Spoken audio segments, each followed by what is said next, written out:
Hello everyone, if you're new to my channel, consider liking and subscribing. It will make me feel wonderful if you do that. Thanks. By the way, I also have another Naruto and Luffy fanfiction channel. If you are interested, link is in the description. One Piece Talent Copy System by dragonnx. In the vast and perilous world of One Piece, with a seas teeming with pirates, marines, and untold mysteries, a young man is given a second chance at life.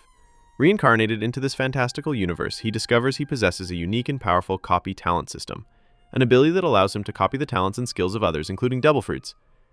Member list: Taz Peterson, Yanko, Leilani Morris, Warlord, Garrick Russell, Warlord, Black Money Young Lion, Warlord, KSGPL 4YZ, Warlord, Adio. Gonfall hesitated for a moment, but Wiper agreed without any hesitation, saying, "The Shandians only want their homeland back. As long as no one seizes Upper Yard, war is irrelevant." Seeing Gonfall's indecision, Noir's gaze became dangerous as he asked, "What are you thinking about? Do you still want to start a war?" Gonfall shook his head and replied, "Of course not. War only brings tragedy. But Upper Yard has already risen to the sea clouds and become part of the Sky Island. Dividing it will be difficult for everyone on Angel Island." Noir interrupted him directly, saying, "I don't care about that. Besides, it was your ancestors who took the Shandians home, turning it into your territory. Why are you playing the victim?" Swinging the demon blade in his hand, Noir's tone carried a faint threat as he continued, "Wiper will become my partner, and I will help him with his issues. When I return to the Sky Island in the future, if I find you still behaving the same way." Hearing this, Gonfall understood. Regardless of the situation, Noir sided with Wiper of the Shandians. However, when it came to the issues between the two nations, he remained neutral, neither helping nor hindering either side. Fine, the relationship between Angel Island and Upper Yard may have a long-standing hatred, but at least they could try to communicate equally. After all, this powerful man, who had defeated Enel, wasn't helping the Shandians take revenge on the Sky Islanders. Noir thought of something and patted Wiper on the shoulder, saying, "The Shandian light of Shandora, the Golden Bell, should be around here." Hearing this, Wiper's eyes lit up again as he hurriedly asked, "Where?"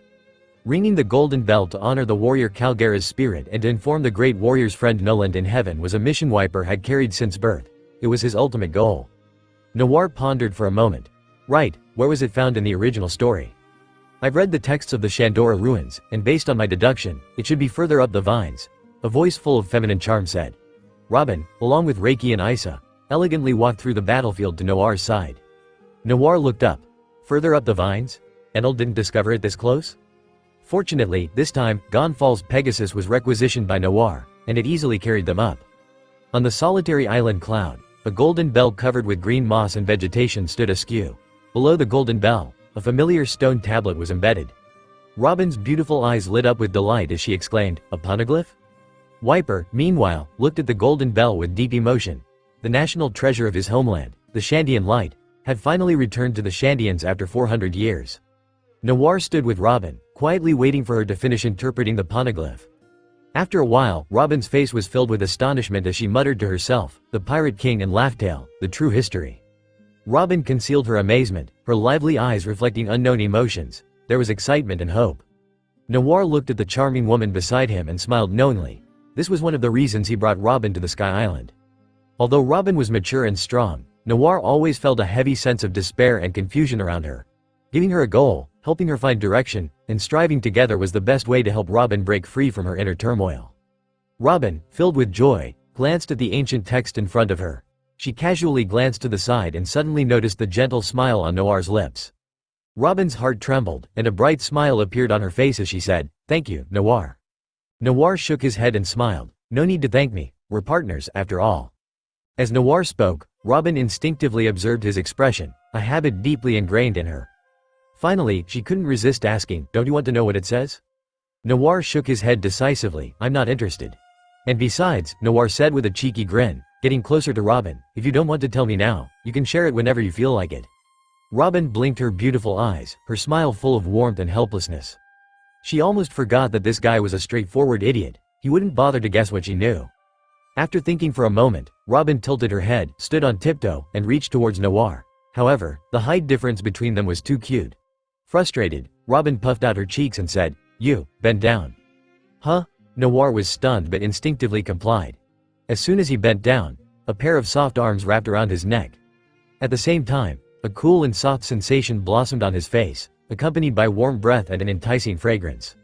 In that instant, Noir felt a tingle spread across half his face, a sensation more thrilling than being hit by Conqueror's hockey. Maintaining his bent posture, Noir stood there dumbfounded. Meanwhile, Robin had already let go, her hands behind her back, walking away with a light step and a radiant smile. "This is your reward." After a long while, Noir finally reacted. Unexpectedly, he had gained an unexpected reward by bringing Robin to see the poneglyph. Rubbing his face foolishly, Noir chuckled, mumbling incoherently, "Ha! Hey! Oh! Who?" Wiper, who had been immersed in the excitement of finding the national treasure, turned around to see Noir rolling on the ground and laughing like a fool. Wiper was full of black lines. Was this his future captain? Mental illness isn't contagious, right? After laughing for a long time, Noir noticed Wiper's gaze and quickly got up, clearing his throat and asking seriously, "So, what do you plan to do with it? Ring it now." Wiper, filled with excitement, shook his head and said, "I want to share the news with everyone first, so the glory of Shandora can be witnessed by the Shandians." Noir shrugged and said, "Suit yourself, but prepare quickly.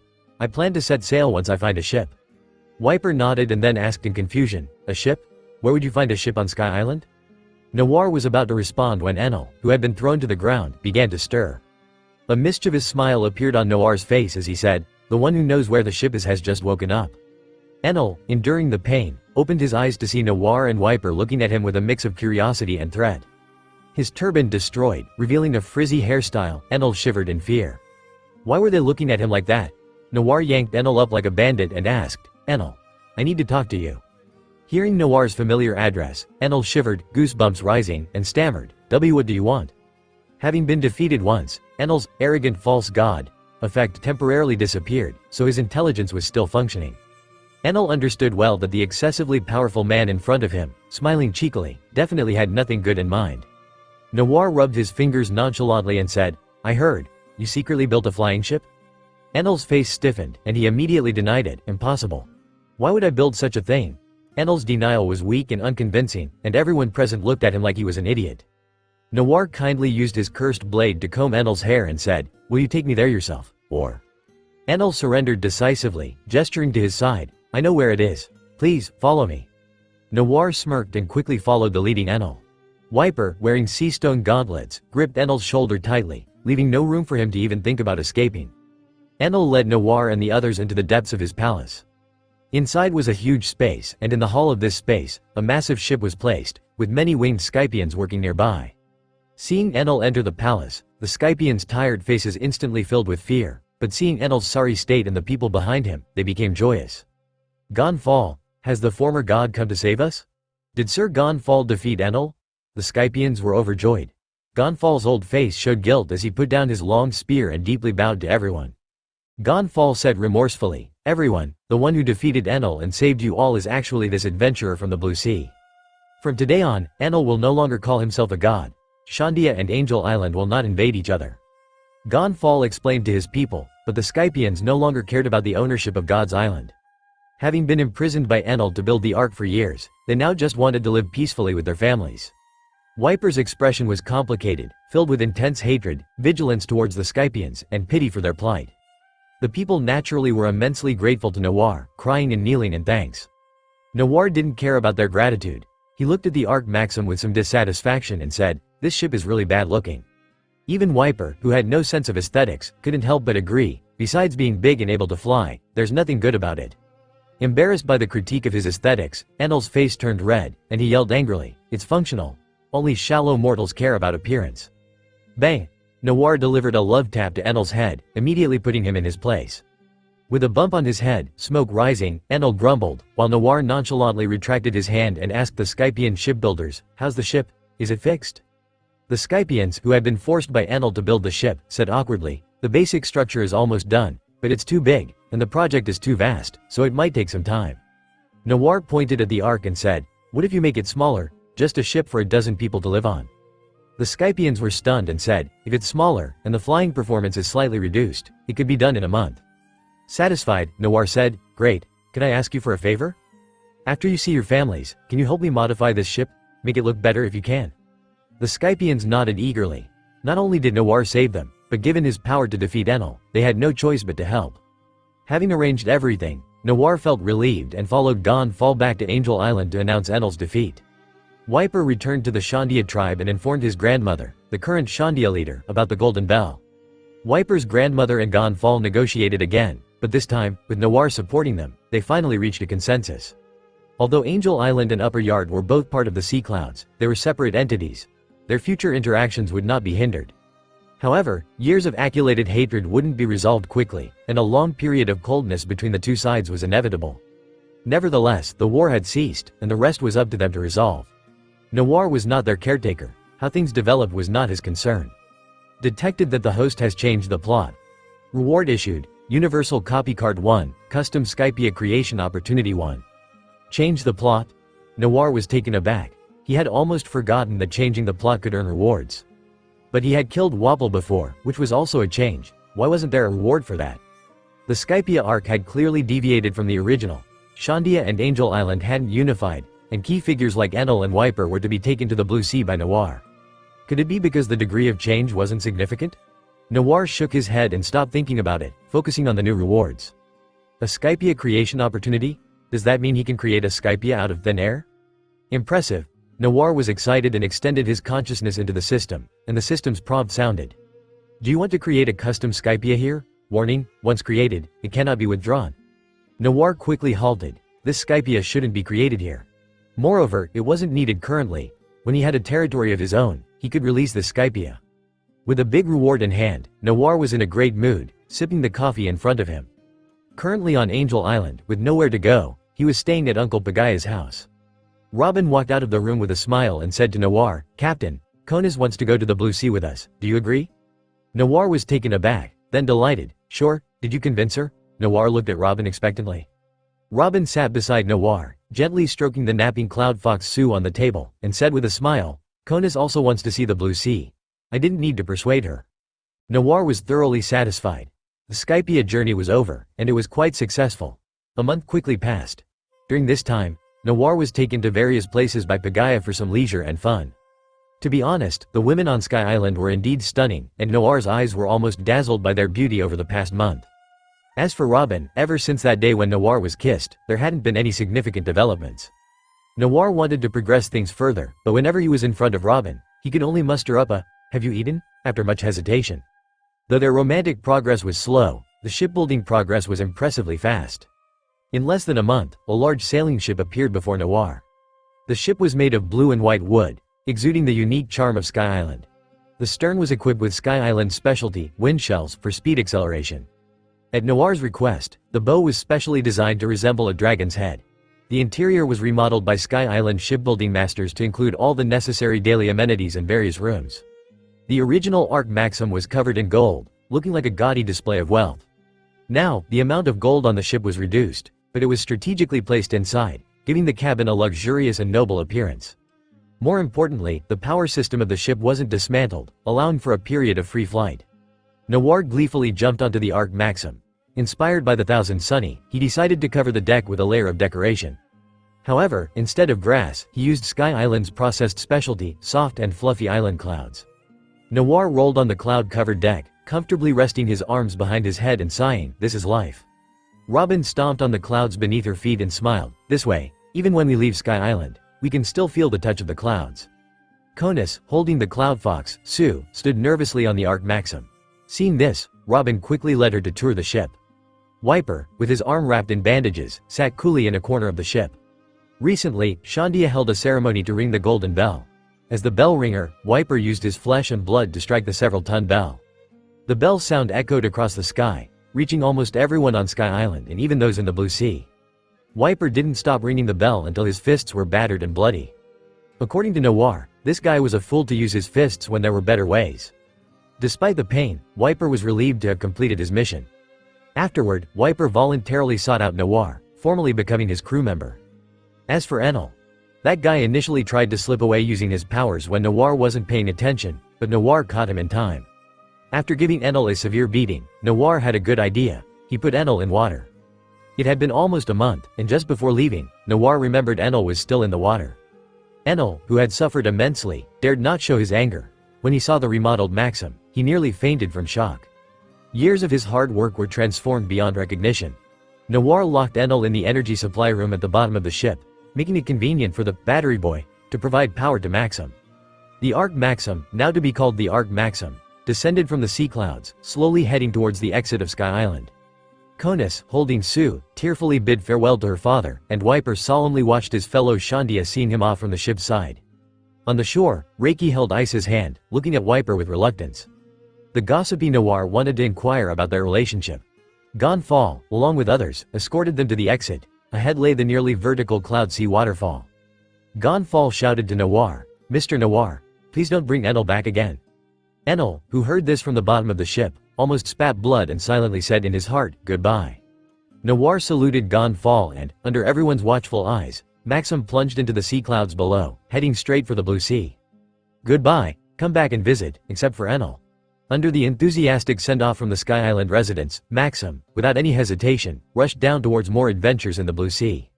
When Noir first arrived on Sky Island, he had only 2 people with him. Now, returning to the blue sea, the crew had grown to 5 people and a fox. Noir held onto the ship's railing, walked into the cabin, and picked up the Sky Island Den Den Mushi, shouting, "Battery boy, charge up." Enel, sitting despondently in the supply room, heard Noir's annoying command but dared not disobey. Blue lightning surged from his body, with the current spreading through the ship's system. 2 rows of small holes on either side of the ship extended, and as the propellers on the sides spun rapidly, the Arc Maxim gradually stabilized in the air. After a while, it slowly flew in a specific direction. In the helm room, Wiper held the wheel. Noir checked the log pose and, seeing everything in order, told Enel, "Keep supplying power. Once Maxim lands in the blue sea, you can rest." Enel, now numb to being treated as an invaluable laborer, silently provided energy. He had thought about rebelling and even tried to use his powers to threaten Noir so they couldn't control Maxim. However, Noir directly executed God's judgment in front of him, rendering Enel powerless. This isn't about giving in, it's about enduring humiliation. Once everyone on the ship let their guard down, Enel planned to seize the opportunity to escape. Of course, Noir anticipated this. It was obvious that Enel wasn't loyal to him, and he didn't expect to subdue this proud guy with just 1 beating. Preventing Enel from escaping was simple. Noir only needed some sea stone to seal Enel's abilities. But since there was no sea stone available now, they would have to use the old method. Whenever it was night or when no one was watching, Enel would be thrown into a water tank to prevent any escape attempts. Noir considered himself a genius. Enel was unaware that when everyone relaxed their guard, he would face the water tank's harsh reality. Wiper had changed his attire, no longer shirtless with a grass skirt like a native. He wore a blue t-shirt and a pair of large shorts, looking like a Hawaiian gangster boss with his expression. Conus and Robin chatted on the deck, while Noir leisurely lay on a chair sunbathing, holding a sunglasses-wearing little fox in his arms. Following Noir's guidance, Wiper had learned some basic techniques of Busashoku haki and was now training in the exercise room. Everyone seemed to be in harmony, except for the lonely god in the ship's bottom, silently generating electricity. 140 Chapter 79. The Arc Maxim finally returned to the blue sea. Noir stood at the bow of the ship and took a deep breath. "This is the smell." Noir savored the sea breeze. It had been a while. Visiting Skypia felt like a dream. Now that he was back in the blue sea, it felt somewhat surreal. On this journey, Noir had gained a combatant and a musician, along with a high-capacity power source. Compared to other pirate crews, this lineup was still small, but it was at least well-rounded. Although the Maxim wasn't as large as before, it was still bigger than an average pirate ship with many rooms. Aside from bedrooms, Conus had her own pink music room, and Robin had a study filled with books. Noir and Wiper often spent time in the training room, where Noir taught Wiper Busashoku haki. Wiper's fighting style was eclectic, but his main attack methods involved impact dials and burn bazookas, making him a weapon master of sorts. However, Noir wanted him to change his tactics, as Wiper's combat talent lay more in his physical strength. Noir had personally tested Wiper's secret weapon, the reject dial, which was 10 times more powerful than the impact dial and had considerable recoil. After using it, Noir's arm felt numb, but Wiper's physique could withstand the backlash. Given Wiper's physical strength, Noir mainly taught him Busashoku haki, and Wiper didn't disappoint, quickly sensing haki. However, using it in combat would take more time and training. Noir also didn't forget teaching him observation haki, but Wiper's progress there was slower. After putting Wiper through his paces, Noir practiced his swordsmanship on the deck. His dark gold talent surpassed his expectations, making his swordsmanship progress rapidly. Even just carrying a sword deepened his understanding of swordsmanship. After a day of training, it was time for dinner. Everyone was amazed by Conus's cooking. Noir was once again grateful for inviting Conus on board. After dinner, Conus, holding Sue, asked curiously, "Brother Noir, what's our next island like?" Noir calculated the distance and said, "Our next destination should be Water 7, a world-famous shipbuilding island." Wiper, satisfied from the meal, patted his stomach and said, "The most famous shipbuilding island in the Blue Sea? Are we going to improve the Maxim?" Noir nodded. "Since we're going there, might as well make some upgrades, it won't cost us much." When they left Skypia, Noir had taken almost all the gold and materials, so they were quite wealthy now. Repairing the ship could be like giving the Maxim a makeover. The most notable things in Water 7 were the CP9 agents. Noir looked at Wiper, pondering. The government and Marine's 6 powers would be perfect for Wiper to train with. When they got there, he'd find a way to get the 6 powers. As for Conus, he'd find a way to get her a devil fruit for self-defense, which would be good. He also thought of Belmere and Najiko in East Blue. It'd be great to get them a devil fruit, preferably a logia type. That way, even if he wasn't around, he'd be less worried given East Blue's average combat strength. And Nami? She's tough, she should be fine.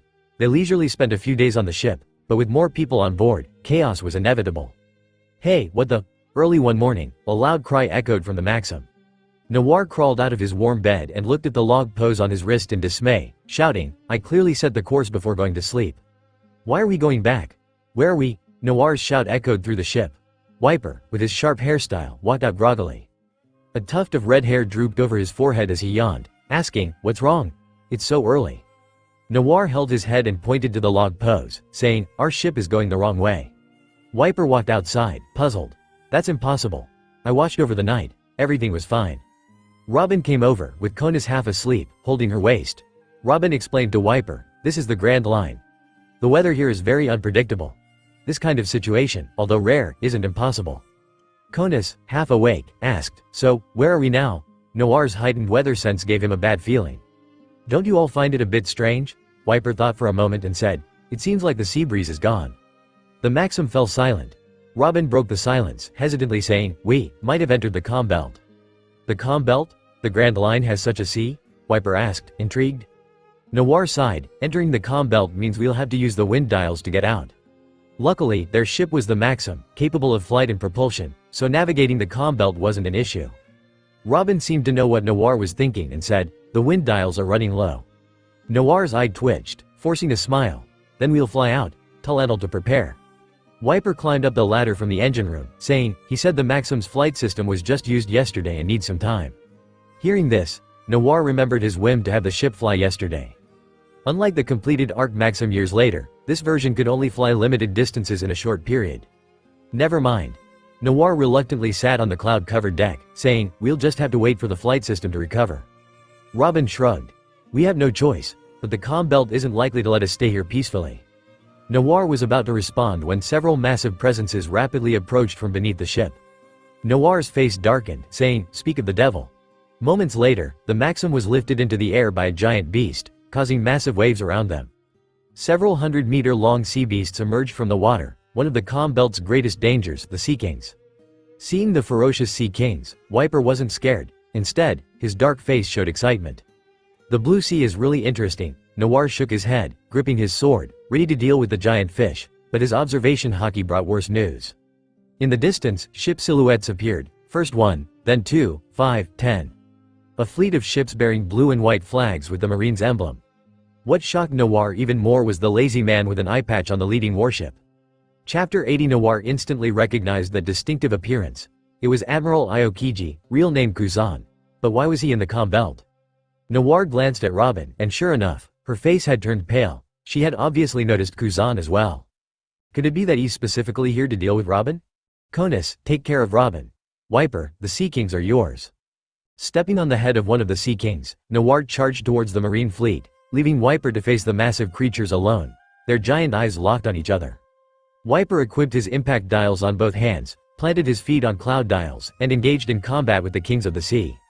Meanwhile, down in the hold of the ship, Enel sensed the intense battle aura on board through his mantra. Was Wiper fighting? A cold smile curved on Enel's lips as he crossed his legs. He hoped those guys would get ambushed, better yet, get wiped out. Then he'd have a chance to escape. Noir used Fishman Karate's water-based techniques to move rapidly, quickly closing in on the Marine. Surfing up from below the warship, he leapt effortlessly onto the deck, landing right in front of the startled Marines. The sudden appearance of an intruder shocked the Marines, who quickly raised their guns, ready to shoot at the first sign of hostile action. The nearby warships also aimed their cannons, ready to fire at Noir. Ignoring the threats from these small fry, Noir grinned as he greeted the tall figure. "You must be Admiral Aokiji, right? Nice to meet you." Kuzan, donning a pale green eye mask and draped in his justice cloak, towered over Noir, who had to tilt his head up to meet his gaze. But Kuzan remained motionless for a long time until a marine officer next to him nudged him, saying, "Admiral Aokiji, the criminal Noir has boarded our ship." "Oh," Kuzan mumbled something unintelligible, lowered his eye mask, and sleepily said, "Nani? Have we returned to HQ?" The officer's forehead twitched in frustration, and he quickly replied, "Stop sleeping, Admiral. Look, it's Noir." Kuzan finally lowered his head, his lazy eyes sizing up the handsome young man before him. "Ah, so, you're Noir." Noir's lips twitched. "Sleeping while standing, what a skill. You killed a king of a world government member nation, why'd you do that?" Aokiji's tone was calm, as if he were chatting with an old friend.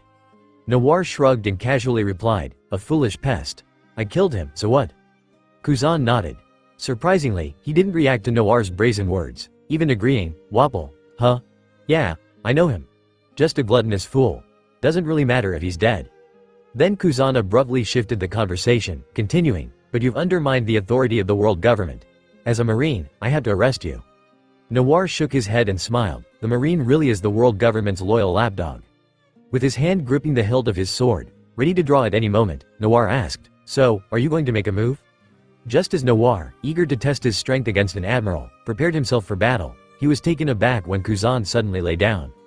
Resting his head on his arm, Kuzan yawned and said, "Nah, I'm not interested in fighting you." "Seriously? Just when I was getting ready?" Noir's face turned a mix of colors as he struggled to understand Kuzan's thoughts. Half closing his eyes, Kuzan remarked, "I'll warn you, Nico Robin is a dangerous woman. You'd be better off keeping your distance from her." Noir narrowed his eyes and sneered, "You don't need to worry about that. Whether it's the government or the marine, if anyone dares to lay a finger on Robin, they're welcome to try." With that, Noir leapt back into the sea in front of the gathered marines, returning to his ship. As the immense pressure lifted, the marines finally relaxed their tense muscles. But the officer was puzzled and asked Kuzan, "Admiral Aokiji, why did you let him go? Wasn't Noir our target?" Kuzan sighed lazily and replied, "The government is interested in Noir's devil fruit ability. They likely want him alive." It turned out that after Noir's first battle with Crocodile in Alabasta, he had caught the attention of some powerful people. The marine was closely monitoring Noir's abilities, particularly after Crocodile claimed that his power could replicate the abilities of other devil fruits. This unique ability had never been seen before in history, and it had piqued the interest of both the government and the marine. No one knew what might happen if such a devil fruit awakened. Then, after Noir killed Wapple on Drum Island, challenging the government and committing a crime, they finally had a legitimate reason to act against him. Orders had come down from Sengoku and the government, with Admiral Aokiji personally leading the mission. Their primary goal was to test Noir and, if possible, capture him alive. But Noir and his crew had gone up to Skypia, and it wasn't until now that Kuzan had finally tracked them down. From their brief encounter, Kuzan could tell that Noir was a lawless rogue who acted on his own whims. Moreover, judging by the aura around him, Noir's mastery of Haki was likely quite very high. Kuzan didn't want to engage Noir in combat, especially with his subordinates behind him. He couldn't risk Noir attacking them. The elite marine troops had ironically become a burden. If Sengoku found out, he might send the more ruthless Akainu to handle this mission instead. But there might be another way to bring Noir into the fold, based on Kuzan's understanding of the fleet admiral and the Gorosei. The Shichibukai. Kuzan watched Noir leave with an impassive expression. Whether it comes to that, however, will depend on the government's next move. Their next destination is likely Water 7, with Eni's lobby nearby. CP9, the government's covert agents, will undoubtedly make a move on that kid. He'll need all the luck he can get. When Noir returned to his ship, he unleashed a burst of Conqueror's Haki, quickly clearing out the massive Sea Kings. Wiper, breathing heavily after an exhilarating fight, pointed at the warship and asked, "Who are those guys?" Noir, with a serious expression, replied, "The Marine. The one leading them was an admiral, one of the top fighters in the Blue Sea." Seeing Noir's grave expression, Wiper couldn't help but ask, "Stronger than you?" "Stronger than me?" Noir considered their respective strengths. The ice fruit's power was countered by Amaterasu's flames. Plus, his mastery of Busashoku Haki and swordsmanship was outstanding. If they were to fight, he had a high chance of winning. Unfortunately, the Marine had been too cautious earlier, preventing Noir from copying Kuzan's abilities. Noir had a nagging feeling that the Marine and the government had already set their sights on him. Could they have mistaken his system's abilities for some kind of devil fruit that copies other abilities? Surely they don't actually believe in the existence of a copy fruit, do they? Chapter 81. After finally escaping the clutches of the Sea Kings and evading the watchful eyes of the Marines, Noir and his crew managed to flee the calm belt, thanks to the electrical power of the Arc Maxim. Unlike the Marines' special warships, which could freely navigate the calm belt without being detected by Sea Kings, they didn't have that advantage.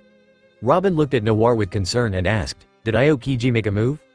Noir shook his head and replied, "He had his reservations or perhaps another agenda, so he didn't trouble me." Turning to Robin, Noir spoke seriously, "The next island is near Eni's lobby, a government stronghold, be careful."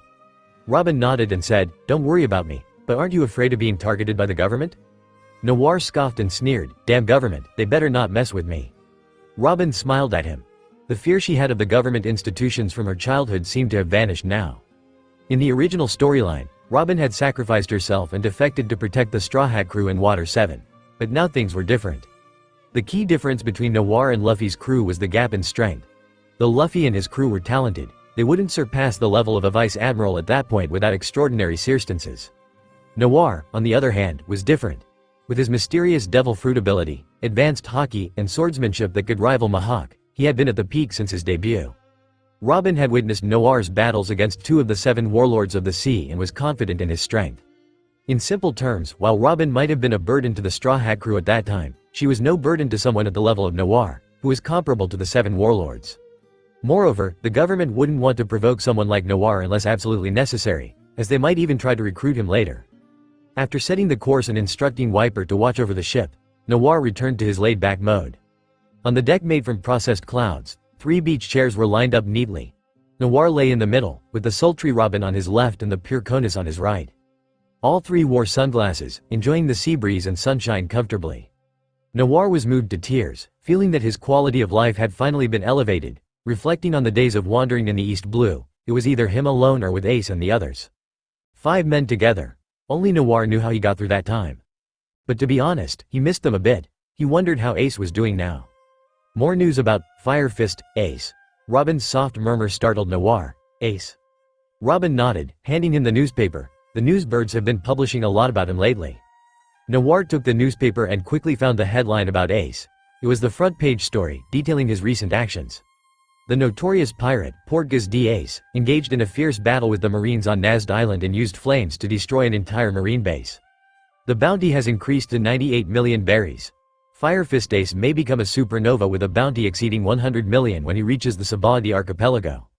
There was even a photo of Ace's wanted poster attached. In the photo, Ace was laughing wildly, with flames dancing on his outstretched fingers against a backdrop of fiery ruins. Noir chuckled. This guy was living freely. And supernova? So this term was already in use during Ace's time? He had thought it only applied to the worst generation. Also, this newspaper company had some guts to report on this. Weren't they afraid of the Marines coming after them? Conus noticed the smile on Noir's face and asked curiously, "Noir, do you know him?" Noir nodded. "We once sailed together for a while. I call him a friend." Robin suddenly understood. No wonder. You copied his flame ability.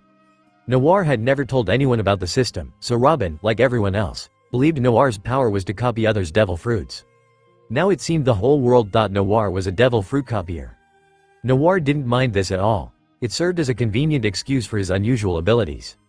With the way Ace's bounty was rising, by the time they met in Sabaody, Ace might already be a pirate with a bounty over 100 million berries.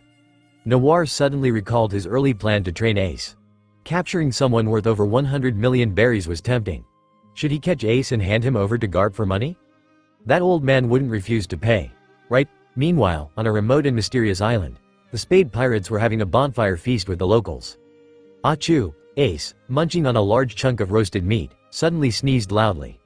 A small flame burst from his nose as he grumbled, "Damn it! Luffy must be talking bad about me again."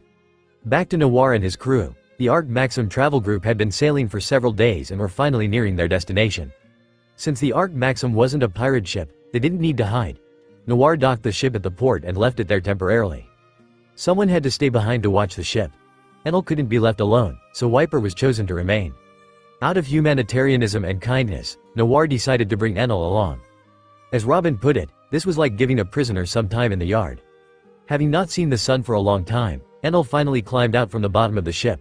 When he stepped on solid ground again, tears almost welled up in his eyes. Ever since coming down from Skypia, countless days and nights had passed. with these monsters either forcing him to generate electricity or dunking him in a water tank. And he once thought he had a chance to escape. Chance, my ass. Noir warmly slung his arm around Enel's shoulder and said enthusiastically, "We're on land now. Today, we're going out to have fun, so don't hold back on spending." Enel held a bill with a 100-berry note in silence. Enel was new to the Blue Sea, or maybe his brain had been waterlogged. He wanted to ask if 100 berries was a lot. When did the economy of the Blue Sea shrink so much that 100 berries was the price of cotton candy? Lost in thought, Enel didn't notice that Robin and Conus were each carrying a backpack.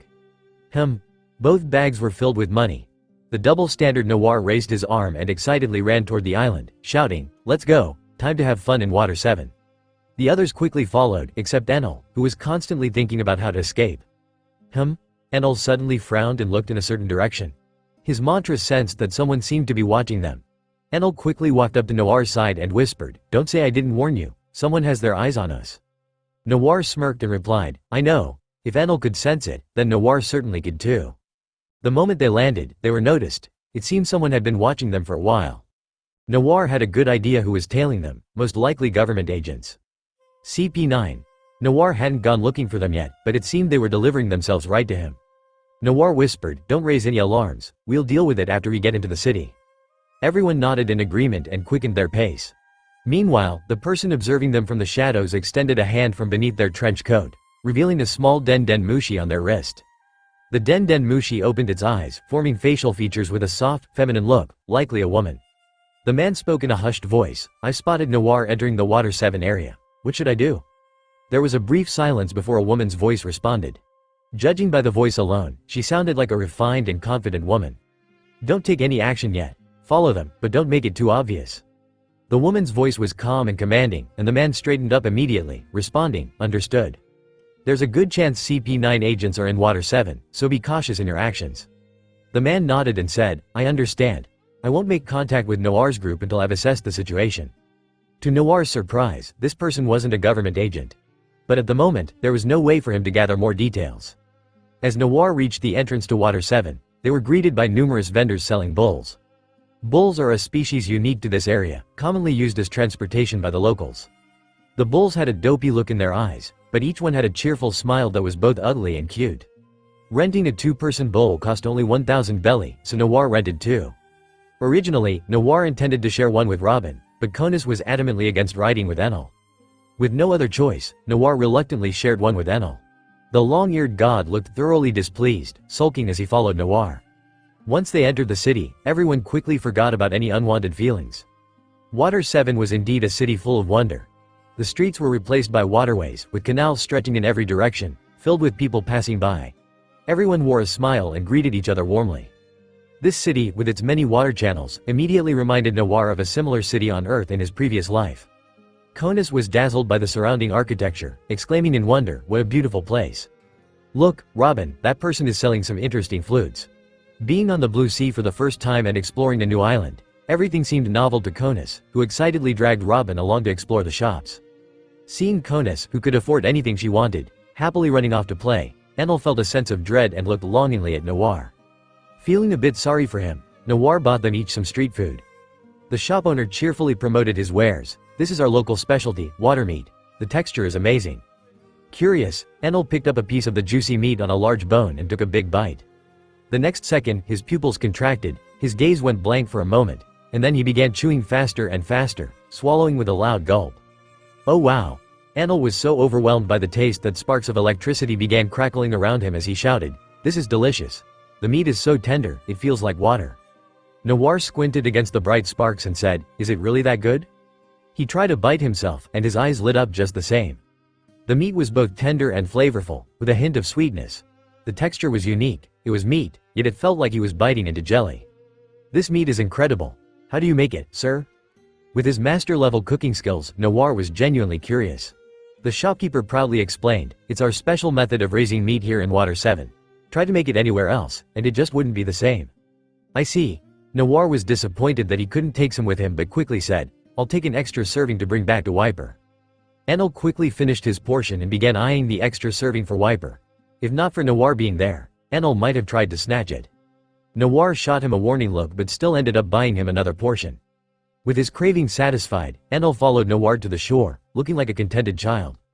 "Good day, Mayor, take care of yourself. Secretary Khalifa is as cool as ever, excuse me, but isn't that harassment?" "Oh." As Noir and Enel strolled down the street, they were suddenly met with a thunderous cheer from the canal behind them. Curious, the two pushed through the crowd to see what was happening. Enel, puzzled, asked, "What's going on? Why is that person so popular? Is he a god of the blue sea?" Noir shot him a glance and said, "You're a god too, so why aren't you more popular? Haven't you heard them? That's the mayor of this city?"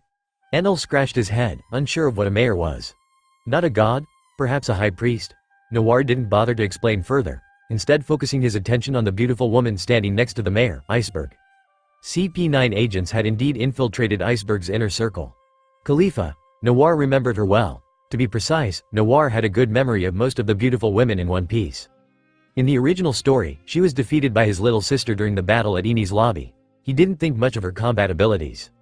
Noir stepped out of the crowd, moving closer to Iceberg's group, and called out, "Mayor Iceberg, I'd like to have a word with you." Iceberg, with his stylish hair and deep red lipstick, looked serious but surprisingly approachable. He turned to Noir and said, "What do you want to talk about?" Khalifa, showcasing her acting skills, adjusted her black-rimmed glasses and frowned. "Sir, solving your problems isn't part of the mayor's duties." Noir glanced at Khalifa, his eyes briefly lingering on the cleavage hidden beneath her professional attire, before quickly looking away. He said, "I'd like your company's shipwrights to help me modify my ship."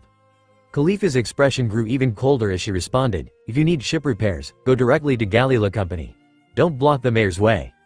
Enel, growing impatient, glanced at her, and blue electricity surged from under his arm, intending to shut this annoying woman up for good. Seeing Enel transform into lightning, Khalifa's eyes filled with fear. This man's subordinate is a logia-type user. Noir placed a hand on Enel's arm, holding him back, and gave Khalifa a knowing smile. "Relax, Miss Secretary. I just want to ask something, no need to worry." Noir turned back to Iceberg and asked, "One more thing, I'd like to know, where is Frankie?" Chapter 83. Frankie. Hearing this name, a deep sense of caution instinctively flickered in Iceberg's eyes. In Water 7, everyone believed that their beloved mayor would never be associated with a tyrannical gang leader. However, the truth was that they had trained under the same master. Despite their frequent quarrels, they were very close, like family. The reason they didn't publicly acknowledge this relationship was due to their master, the fishman Tom. Tom was the creator of the steam-powered sea train of Water 7. Even more astounding was that the ship the Pirate King Roger used to sail around the world, the Oro Jackson, was crafted by him. After Tom was executed by the world government, the blueprints for the ancient weapon Pluton were passed on to Iceberg. But Iceberg, being too prominent a figure, entrusted them to Frankie. So when Noir came up to him and immediately asked to see Frankie, it was clear he knew something, forcing Iceberg to be cautious. Feigning nonchalance, Iceberg asked, "Frankie? I have no idea where he is. Why are you looking for a thug like him?" Noir smiled slyly and said, "Mayor, there are some things that are better discussed in private." Iceberg glanced around at the enthusiastic citizens gathering around them. After a moment's thought, he said, "Very well, please wait a moment. I'll take you to Dock 1, and we can talk more there." Noir inwardly chuckled. Using the ship as an excuse to keep it close, afraid I might escape, huh? With matters involving the ancient weapon, his master's trust, and his junior apprentice's safety, Iceberg couldn't afford to be careless. He needed to get Noir to his turf to figure out his next move. Despite the inner turmoil, Iceberg maintained a smiling demeanor as he asked, "May I know your name, sir?" "Noir." Iceberg tensed up slightly, asking, "Kairos D. Noir?" Noir, surprised, responded, "You know me? Am I that famous already?" Iceberg's expression stiffened. Overpowering a warlord of the sea and slaying the king of an allied nation. Even though Noir's deeds hadn't made the papers yet, Iceberg had heard bits and pieces through his extensive network. And now, he had just invited someone on par with a warlord into his company's shipyard? Khalifa, standing nearby, also showed a hint of fear, perfectly playing her part. But in her mind, she was certain that the man before them was the very target the government had tasked CP9 with capturing. With the copy fruit, Noir's ability was highly coveted by the government for its potential in many areas. For example, could Noir replicate the powers of the Op no Mi and perform the immortality operation? Could he replicate other powerful but dangerous devil fruits and wield them without suffering the side effects? And so far, there seemed to be no limit to the number of fruits Noir could copy. This temptation was irresistible to the celestial dragons, who, through the government, had passed down orders to the Marine and, ultimately, to CP9. Even though Khalifa reassured herself that they were well prepared, she couldn't help but feel a tinge of fear. Anyone who could challenge a warlord was no easy opponent. Don't be fooled by the poor performance of warlords like Crocodile and Moria in the original series. They were still chosen by the government from among the most fearsome pirates in the world, each with near sovereign power. Khalifa steadied her nerves. All she needed to do now was lead Noir to the ambush site. Once he was caught in the trap, there would be no escape. The only wild card was the tall man beside Noir. The Marine's briefing didn't mention anything about Enel. Khalifa's thoughts were filled with schemes, and Enel, with his acute observation haki, could vaguely sense her inner turmoil. He discreetly winked at Noir, who looked at him curiously, raising an eyebrow. The two began a silent conversation. Enel narrowed eyes. "This chick keeps eyeing you. I think she's up to something." Noir, handsome smile. "What do you know? She's just captivated by my charm." Enel, annoyed face. "Who do you think you're fooling?" Noir, winking. "I beat a warlord. It's only natural that girls are drawn to me." Enel, blank stare. "Wait, what? What's a warlord?" Iceberg looked at the two men, now transformed into living emoji, with a perplexed expression. "These two, are they okay?" Keeping up appearances, Iceberg politely led them toward Dock 1, taking the opportunity to send for Polly and hoping Weber would come along. Noir and Enel followed Iceberg into the shipyard, where a strong sense of purpose and determination filled the air. For a shipyard, this place was enormous. What surprised Enel even more was the sight of those shirtless, sweating shipwrights. Each one was agile and clearly skilled in combat. "Are these guys shipwrights or bodyguards?" Iceberg called out to the group of shipwrights, and a young man wearing a newsboy cap responded, leaping gracefully to land before Iceberg. "Iceberg-san, what do you need?" the young man asked. "Kaku, bring back a single-mast ship from Dock 5. I've already made arrangements." Iceberg then introduced the young man to Noir. "Kaku is the foreman of our company's shipwrights. His jumping ability earned him the nickname, Mountain Wind." Noir nodded, observing the seemingly sunny young man with the long nose. Khalifa, Lucci, and Kaku, government agents, are really skilled. 3 of them had infiltrated Iceberg's circle without him noticing a thing. Kaku, unlike Khalifa, maintained a polite smile before quickly setting off. Iceberg, puzzled, asked, "Strange, where's Lucci? I don't see him." A middle-aged foreman wearing sunglasses chuckled and replied, "Lucci took on a big job and went out." Iceberg nodded, then turned to Noir and Enel, saying, "Please, follow me." Iceberg led the two into his office, where Noir got straight to the point. "Mayor, I know about your relationship with Frankie, but we mean no harm." Iceberg's expression remained unchanged as he asked, "Are you with the government?" Noir shook his head, and Iceberg pressed, "Then why don't you tell me what Frankie and I have to do with each other?" Noir chuckled and said, "You're both students of the shipwright master, Tom. One of you is Iceberg, and the other." "The other was Cutty Flam. My junior has passed away," Iceberg interrupted, speaking solemnly. Noir wagged his finger and smiled. "No, he's not dead. Frankie is just Cutty Flam's alias. After being severely injured, he rebuilt himself into a cyborg and survived." A few beads of sweat appeared on Iceberg's forehead as his hands and feet suddenly felt cold. He tried to remain calm, asking, "Who exactly are you, and what do you want?" Noir looked him in the eye and said, "I just want to be friends." "Don't worry, I know what you're concerned about. As for the Pluton blueprints, I have no intention of taking them by force." Chapter 84. Upon hearing this, Iceberg could no longer keep his composure. He trembled as he slammed his hands on the desk, shouting, "Who exactly are you?" Noir fixed his gaze on Iceberg and said, "Noir, just a passerby who respects Tom." Iceberg was stunned, instinctively thinking he was joking. Does anyone still remember Tom? But when he saw the seriousness in Noir's expression, Iceberg couldn't help but believe him a little. However, he couldn't understand and asked, "Why are you looking for Frankie? What do you want from him?" "I'm interested in his skills, particularly his weapon-making ability," Noir replied honestly. Meeting Frankie was all about his craftsmanship. The reward from the system related to Frankie could only be about his skills, right? Iceberg sat back on the sofa, trying to calm himself as he said, "How can I trust you?" Noir smiled and said, "If I were a bad person, I would have already threatened you instead of wasting time talking. Pluton's blueprints are just that, blueprints. Who knows if anyone in this world can even build it? Why would I be interested?" Iceberg remained silent for a long time before finally speaking. "Frankie has formed a group called the Frankie family and does ship dismantling work on the shore."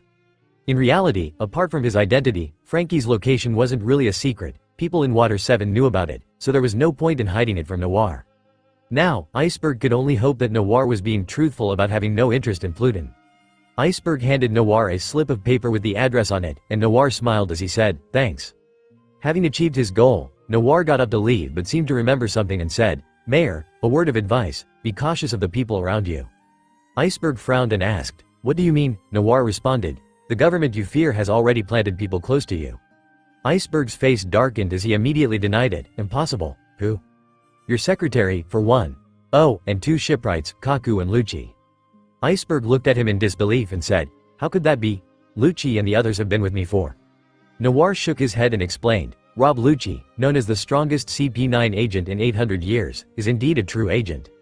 Seeing that Iceberg was still in disbelief, Noir turned to leave, saying, "You'll understand soon enough. CP9 should be making their move against me soon. Where's your secretary?"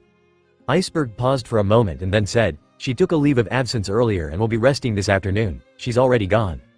Noir scoffed, saying, "Lucci is also out, and Kaku was sent away. Looks like they're about to act." As Noir spoke, Iceberg's trust in Lucci and the others began to waver. Could they really be agents? As he watched Noir walk away, Iceberg's resolve also began to weaken. If Khalifa and the others were indeed agents, then how many confidential documents had been leaked over these past days? Noir and Enel left Dock 1 and headed towards the address Iceberg had given them. Walking slowly through the streets and alleys of Water 7, Enel complained in a low voice, "There are a few people following us. Looks like they want to pick a fight." Noir nodded, and suddenly a little boy walked up to them, licking a lollipop and sniffling, saying, "Big brother, someone asked me to give this to you." The boy's dirty little hand held a piece of paper. Noir took it and unfolded it, finding a threatening message written on it. "Mr. Noir, your crew member is in our hands. If you don't want him to die, do as we say." Noir frowned. Conis was with Robin, and he trusted Robin's vigilance. Besides, he had thoroughly informed Robin about Eni's lobby before they landed. So, was it Wiper who was captured? Did Kaku do it? Impossible. Noir knew Wiper's strength. Even if Kaku, the second strongest in CP9, wanted to deal with Wiper, it would take some effort. Unless Lucci himself came, or if the remaining CP9 members ganged up on him, it would be difficult to subdue him so quickly. Noir asked the boy curiously, "Did the person who gave you this note say anything else?" The boy, still sniffing, said, "Oh right, he told you to turn right at the next intersection, then left at the third alley." Such caution. Noir grabbed Enel and started running, following the directions given. But as soon as he turned into the alley, he was met with a familiar face. "Wiper, what are you doing here?" Noir asked, puzzled. Wiper was also surprised to see Noir and pulled out a piece of paper, saying, "After I delivered the ship to the dock, someone called me out, saying you guys had been kidnapped." Noir's eyes glowed red as he grinned and said, "So that's the trap." Enel, using his observation hockey, suddenly found his body not responding well. He struggled to say, "Someone's coming." As soon as he finished speaking, black walls suddenly rose from the ground at both ends of the alley. The walls on both sides of the buildings also rose from the base, covering the walls in metal. Looking up, even the top was quickly sealed. In just a few seconds, the place turned into an iron prison. The narrow alley was now almost devoid of light, making it difficult to discern directions using sight alone. At this moment, a door-shaped outline appeared in the air, and then it seemed as if a hole had opened in the void. Inside the green dimension, several figures emerged. 4 people in total, all wearing black uniforms and masks. The leader had a white pigeon perched on his shoulder. Noir looked at their leader and said with a smile, "Rob Lucci, your pigeon is too recognizable, so there's no point in hiding anymore." Lucci didn't react to this, quietly removing his disguise, and the 3 behind him also took off their masks. If they were going to take them off, why did they wear them in the first place? Noir didn't understand. Lucci, Kaku, Khalifa, and the door fruit user Bluno, who had been undercover in a bar, were all here. Out of CP9's 7 members, 4 had shown up. It was clear they were determined to succeed.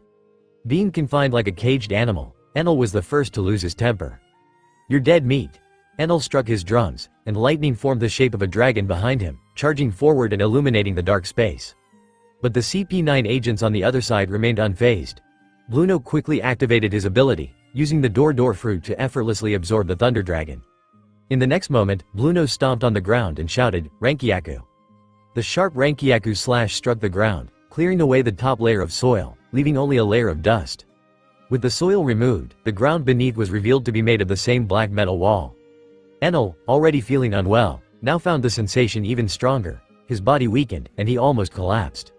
Wiper quickly caught Enel, saying in shock, "Could this be Seastone?"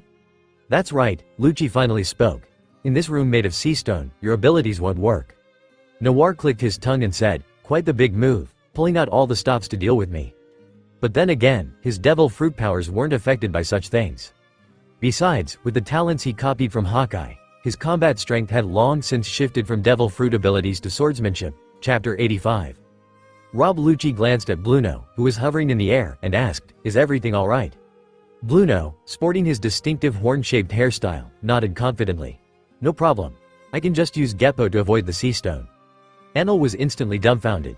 That's not fair. Why don't you fight me with sea stone if you're so tough? Noir observed the CP9 members thoughtfully. It seemed that, at this point in time, apart from Bluno, Lucci and the others hadn't yet consumed devil fruits. With a smile, Noir taunted CP9, "Are you all really that afraid of my abilities?" Khalifa, dressed in a tight black suit that accentuated her long, white legs encased in fishnet stockings, replied, "Without Rokushiki and the ability to turn into your element, you're as good as dead." Noir didn't bother explaining the system's truth. He turned to Wiper and Enel and said, "You two take one each. I'll deal with the tough ones first." Wiper, supporting Enel, looked over at Bluno and said, "I'll take on the guy bouncing around in the air." Enel, feeling bitter, glanced at the two of them. "What am I supposed to do, then?" Wiper patted the god's shoulder with a grin. "You handle the woman, don't lose." "You've got to be kidding me." In Enel's mind, he should have arrogantly lifted his head and instantly fried these Matrix wannabes with lightning. But unfortunately, with his devil fruit powers suppressed, Enel's physical abilities, though decent, paled in comparison to CP9, who had mastered Rokushiki. Bluno and Khalifa exchanged a glance and then began advancing on their respective targets. Enel drew his gold staff, using it as a crutch to lift himself up. Bluno sneered, "Fighting with a crutch? Are you joking?" Khalifa got lucky facing the weakest one. The weakest? Enel's pride flared. He, the god who had only been bested by Noir, was now being mocked by mere mortals as the weakest? Noir might have defeated him, but that didn't mean he could be insulted by these nobodies. Some unexpected strength, Enel used his staff to push himself up and suddenly lunged at Bluno. Wiper was stunned. "Seriously? Can you just switch opponents like that?" As Enel leapt into the air, the moment his feet left the sea stone, his lost power surged back. A maniacal grin spread across Enel's face as his hands transformed into long whips of lightning, lashing out at Bluno. "Kid, let me show you who's the strongest, well, second strongest in this crew." The space filled with blinding light as Noir watched Enel fighting with everything he had, and a smile crossed his face. Enel might be cruel, arrogant, and twisted, but in some ways, he was remarkably straightforward. In truth, during the years Enel ruled Skypia, as long as he hadn't tried to destroy the island, he hadn't done much else that was truly reprehensible. He was just an inept ruler. Most of his cruelty had been directed at those who invaded Skypia from outside. Unbeknownst to Enel, he had actually protected the people of Skypia to some extent, preventing them from being trafficked to the Blue Sea. To Noir, Enel was just a giant child, dreaming of godhood and engaging in foolish, impractical schemes. With proper guidance, Enel might still find a better path. As for the sins he had committed, who cares? The celestial dragons have more sins to their name, and plenty of people tolerate them, so why not Enel? Strength rules. Whatever you say is the truth. Are you still concerned about others? Lucci's cold voice interrupted Noir's thoughts. Noir, your opponent is us. Noir unsheathed his blade, Devil Blade, and smirked. All right, let's have some fun. Kaku drew his twin blades from his waist and, using Geppo, launched himself into the air, sending 4 slashes towards Noir in quick succession. 4 sword style, huh? Noir sneered at Kaku's flashy technique. Devil Blade cut down with overwhelming force, easily overpowering Kaku's slashes. Shigen. Just as Kaku was about to be overwhelmed, Lucci took his place, thrusting his finger at Noir's chest with deadly speed. Thunk. Lucci's expression changed as his attack landed. It's too hard. Noir's chest was coated in Busashoku Haki, rendering Lucci's Shigen ineffective. Noir reversed his grip on Devil Blade and slashed upwards. Lucci quickly used Kami-e to twist his body and dodge, but not without receiving a cut across his waist. He dashed forward, his blades aiming to force Noir back. But Noir remained unmoved, and Devil Blade's edge fell decisively. Kaku gritted his teeth, crossing his swords in defense, but the sound of metal shattering soon followed. As his blades broke, Kaku quickly shifted his stance and shouted, Tekai. Sigh, that move, huh? Noir raised an eyebrow. This should be easy. Devil Blade easily broke through Kaku's Tekai defense, sending a spray of blood into the air as Kaku collapsed in pain. Kaku, Lucci in shock as he watched Noir's cold smile. A sense of dread settled over him. If Noir was a beast, then compared to him, Lucci was nothing more than an insect. Even with the sea stone's restraints, Noir's strength was still overwhelming. And his swordsmanship, why was it so formidable? Kaku couldn't even withstand a single blow. Lucci's expression finally changed. Kaku lay there, his condition uncertain. Khalifa was gradually losing ground, and Bluno was still struggling to secure a victory. They couldn't afford to drag this out any longer. Even the prodigy of CP9, Rob Lucci, couldn't defeat someone of Noir's caliber.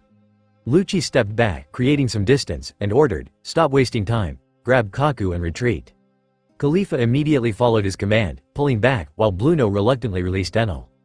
He was so close to taking down that frail man. Bluno quickly opened a door in the air and created another beneath Kaku, pulling him into the dimensional space. But Noir quickly caught onto his intentions. He kicked Bluno in the head just as he emerged, sending him flying back. However, Bluno managed to push Kaku into the portal before being thrown back. Lucci grabbed Khalifa, and they jumped through after him. "You think you can escape?" Noir pointed Devil Blade at the vanishing portal, sending a powerful slash of sword energy after them. Bluno's eyes widened in terror as he shoved the others through the portal, taking the full brunt of the slash himself. Blood splattered as Bluno fell to the ground, mortally wounded, while the portal slowly closed. Bluno was left behind, lying on the ground, barely clinging to life. Looking down at Bluno, who was struggling to breathe, Noir asked, "Was it worth it, protecting them?"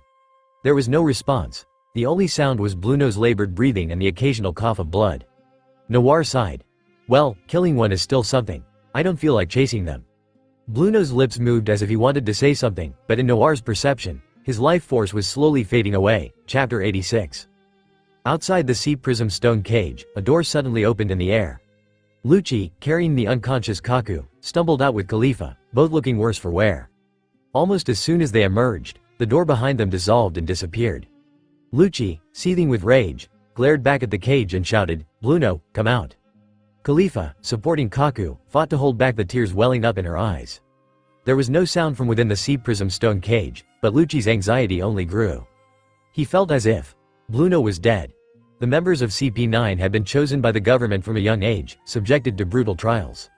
Even though government agents weren't supposed to have emotions, growing up in such an environment, becoming stronger together, sparring, relying on each other, how could there not be some emotion?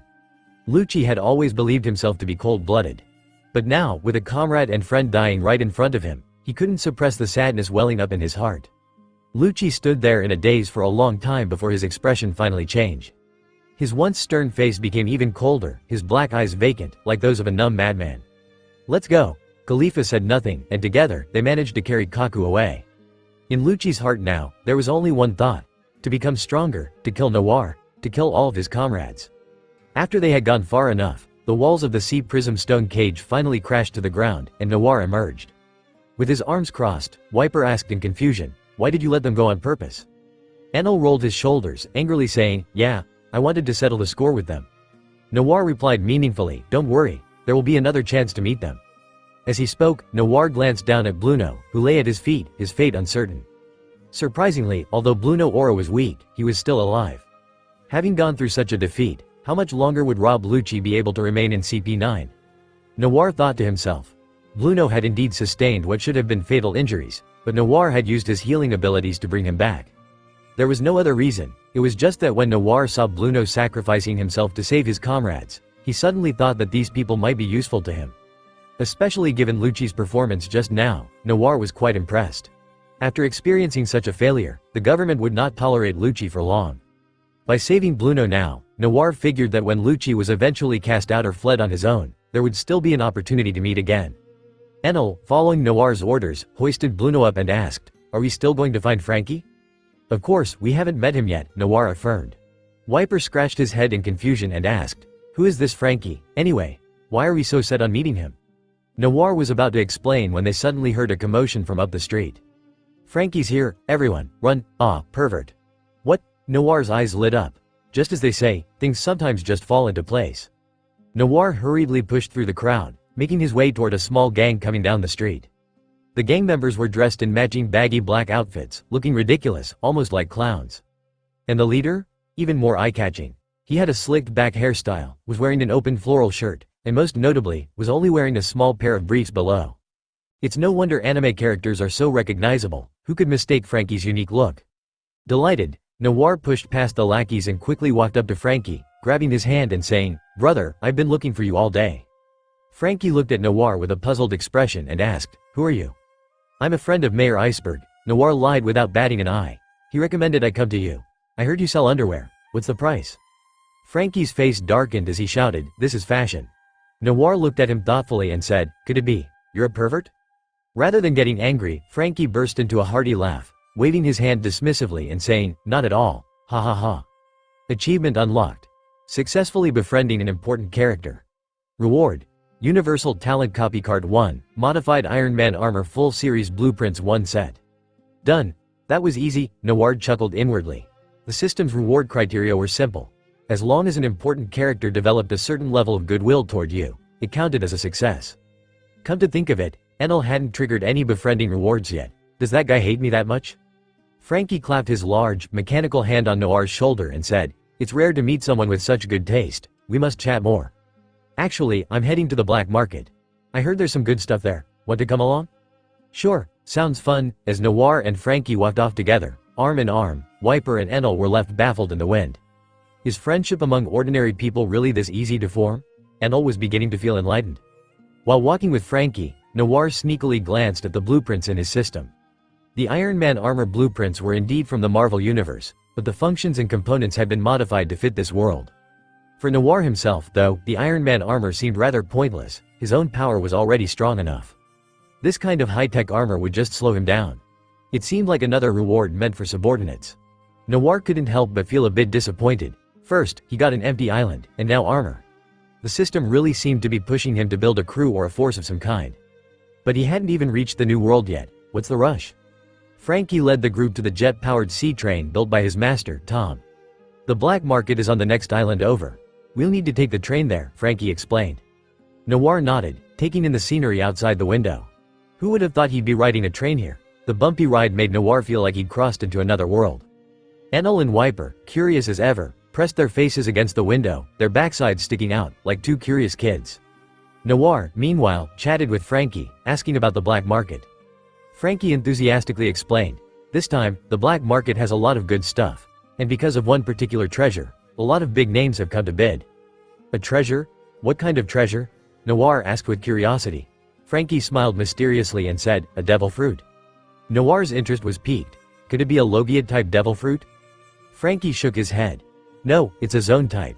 Noir was about to feel disappointed when Frankie's next words reignited his excitement. "I heard that this zone-type devil fruit is one of the incredibly rare ancient zone types." Chapter 87. An ancient zone? Noir was taken aback as he looked at Frankie. Frankie smirked, an air of mystery about him, and said, "Yeah, that's what I heard through some back channels. Only those with deep connections know about it. Someone's actually looking to sell this devil fruit." "Just like that? Selling it?" Noir asked in disbelief. This was an ancient zone devil fruit. Even if Konas were to eat it, she'd turn into a powerhouse, capable of smashing opponents with a single punch. Who in their right mind would sell something so valuable? Frankie mused, the seller's already eaten a devil fruit. Plus, from what I've heard, he made some powerful enemies to get his hands on it, so he's in a hurry to sell. Interesting. Noir began to contemplate. There was no way he could let such a powerful devil fruit slip through his fingers. Not for himself, though, this one was meant for Wiper. Wiper needed to grow stronger quickly, and a devil fruit was undoubtedly a shortcut. And an ancient zone, enhancing physical abilities, was perfect for Wiper's combat style, especially one as rare as this. Noir decided that he had to visit this black market. Anyone who could sell a devil fruit of this caliber must be someone of considerable strength. But they probably didn't anticipate that such a prize would attract a predator like Noir. Meanwhile, in another car of the sea train, several shady individuals were seated together. One of them, with short purple hair, dark circles under his eyes, and half his face covered by a mask, was Spandam. Spandam was in a particularly good mood. As the commander of CP9, he wielded significant power, despite his own lack of combat ability. Not long ago, his pride and joy, Rob Lucci, CP9's strongest agent in 800 years, requested a devil fruit. Preferably a zone type, so that his mastery of Rokushiki could advance even further. At first, Spandam had no idea where to find such a rare item. But soon after, he stumbled upon secret intel about an ancient zone devil fruit. Spandam was ecstatic. If Lucci were to eat a rare ancient zone devil fruit, he'd become even more formidable. Driven by the desire to please Lucci and secure this incredible opportunity, Spandam had boarded this train. Unbeknownst to him, in another car further back, there was another group of mysterious figures. One of them was the same man who had been spying on Noir earlier. Beside him sat a woman, her figure partially concealed by a heavy cloak, though her elegant form was still visible. In a low voice, the woman asked, "Are you sure Noir is here?" The spy nodded confidently, "Absolutely. They must be here for that devil fruit." The woman thought for a moment and then instructed, "Keep a distant watch on them. If possible, lend a hand. It might open up a chance for a conversation." Another member of their group voiced concern, "But Noir's reputation for brutality. What if he turns on us?" The woman shook her head. Don't worry, I have a plan. On this train, 3 different factions were now converging on the same destination. Enel, yawning out of boredom, found the chatter around him irritating, making him drowsy. But from what he heard, the guy who had been spying on them earlier didn't seem to be aligned with the group that attacked them in the street. Enel relayed this information to Noir, who was equally puzzled. Aside from the world government, who else would have the means to track them? And more importantly, what did they want? Noir instructed Enel to keep listening while he continued his conversation with Frankie. The train, full of secretive passengers with hidden agendas, finally arrived at an island near Water 7, the location of the black market Frankie had mentioned. As Frankie led Noir through the black market, Noir commented, "It's surprisingly quiet here. I expected more activity." Frankie smiled and explained, "It's still a black market, after all. They deal in rare items, but most of them are highly illegal or taboo. Like the treasure tree atom I've been eyeing for a while, still don't have the money for that one." Noir nodded, then asked, "So, where's the merchant selling the devil fruit? I'd like to have a chat." Thanks to Frankie's guidance, they soon found the merchant's location. It was a small, shabby room, sparsely furnished, with nothing but bare walls and a middle-aged man sitting there, looking pale and worn out. This is where they're selling an ancient zone devil fruit. How underwhelming. Noir couldn't help but feel a bit let down. Based on his experience, a place like this should be an auction house. In his imagination, a grand auction hall, where he would sit in a VIP box upstairs, bidding against the commoners below. Seeing Noir's expression, Frankie explained, "Even the most thriving black market is still part of the underworld. Secrecy is key." "Fair enough." Noir sighed and addressed the man, "Hey, mind if we see the merchandise?" Without lifting his eyes, the man gave a slight nod. He turned around, opened a safe, and took out a wooden box, which he then placed in front of Noir. Inside, nestled within the box, was a devil fruit with a distinctive spiral pattern, its rough, leathery texture resembling the skin of a dinosaur. Noir asked, "Are you sure this is an ancient zone devil fruit?" The man nodded confidently, "I've had the chance to study some fruit encyclopedias. This is definitely an ancient zone." Noir pressed further, "And what species does this fruit represent?" The man replied firmly, "The Ryu no Mi. Model, Pteranodon." Hiss. Noir drew in a sharp breath. A Pteranodon type? This was even rarer than a standard ancient zone. One of Kaido's top officers, King the Wildfire, wielded the power of the Ryu no Mi. Model, Pteranodon. As for the Pteranodon, even with Noir's limited knowledge of dinosaurs, he had heard of this legendary creature in his previous life. Also known as the feathered serpent Pteranodon, it was the largest known flying creature in human history. Noir glanced at Wiper, who blinked back at him in confusion. Given Wiper's skills as a Skypian, adept in aerial combat using dial shells, the abilities of a Pteranodon would suit him well. Swallowing hard, Noir placed his hand on the box containing the Ryu no Mi and said, "Name your price." The man's eyes gleamed as he met Noir's gaze, and he replied coolly, 3.5 billion berries. Noir nearly choked. He had expected the price to be high, but not this high. Yet the man wasn't trying to rip him off. Putting this Ryu no Mi on the open market could easily fetch a much higher price. If someone had the guts and the means to strike a deal with Kaido, the price could multiply several times over. But even so, Noir found it difficult to gather that kind of money. Even if he converted all the gold from his ship into berries, he could just about afford it, but that would leave him with nothing else. As Noir was racking his brain, a voice came from the doorway. "I'll take that fruit." Noir's eyes lit up. A sucker, just in time. 140 Chapter 88 Enel had already warned Noir about Spandam's presence. As soon as Noir stepped off the train, he noticed Spandam's movements and managed to arrive before him. It seemed Spandam could still be of some use. Spandam approached the merchant, casting a dismissive glance at Noir. "Government business, move aside." "What did you say?" The 2 hot-headed men behind Noir couldn't hold back any longer and were about to give Spandam a beating, but Noir quickly restrained them. Even Frankie had to hold himself back. Seeing Spandam reminded him of the man who had taken Tom Sensei away, and the scar on Spandam's face was from a previous fight with Frankie. Outside, Enel, who had been dragged away, grumbled, "Why are you backing down? That piece of trash could be taken out with a single shot.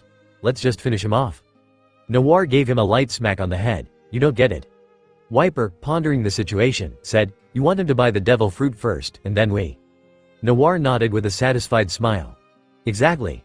Spandam's not exactly a saint, so taking his stuff won't weigh on my conscience." Enel, still rubbing the bump on his head, muttered, "Then why not just rob the merchant directly?" Noir shook his head. "No need. Frankie mentioned the merchant is also a devil fruit user. Better to let Spandam fall into the trap."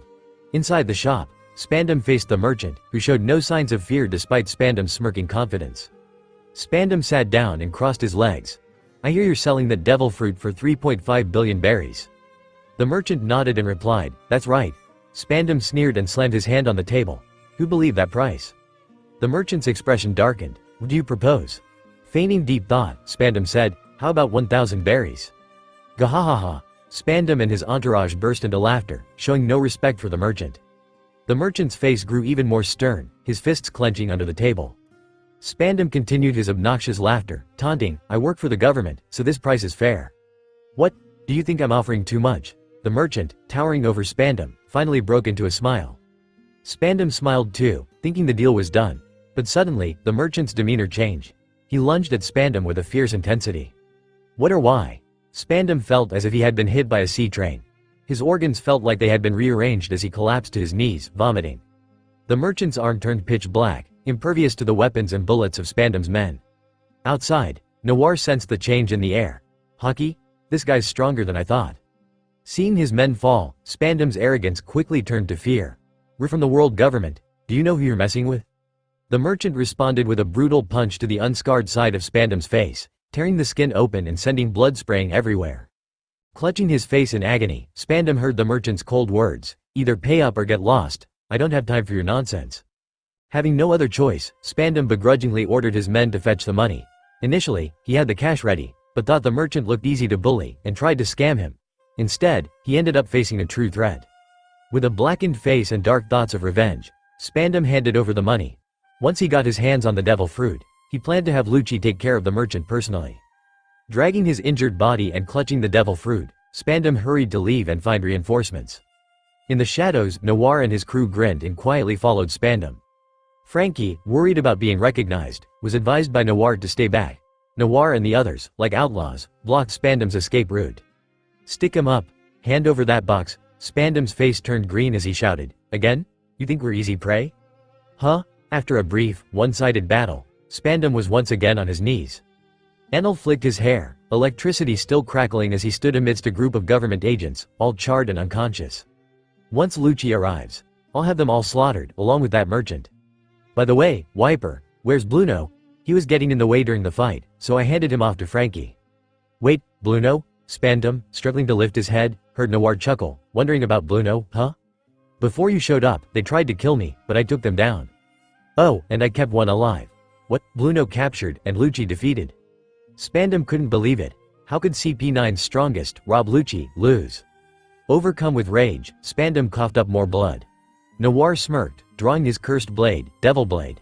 In the original story, Spandam had captured Robin, causing her immense suffering. While that had no direct relation to Noir now, he couldn't shake his resentment. And as for that incident with Nami, Spandam definitely had to go. With a swift slash, Noir decapitated Spandam, sending his head flying.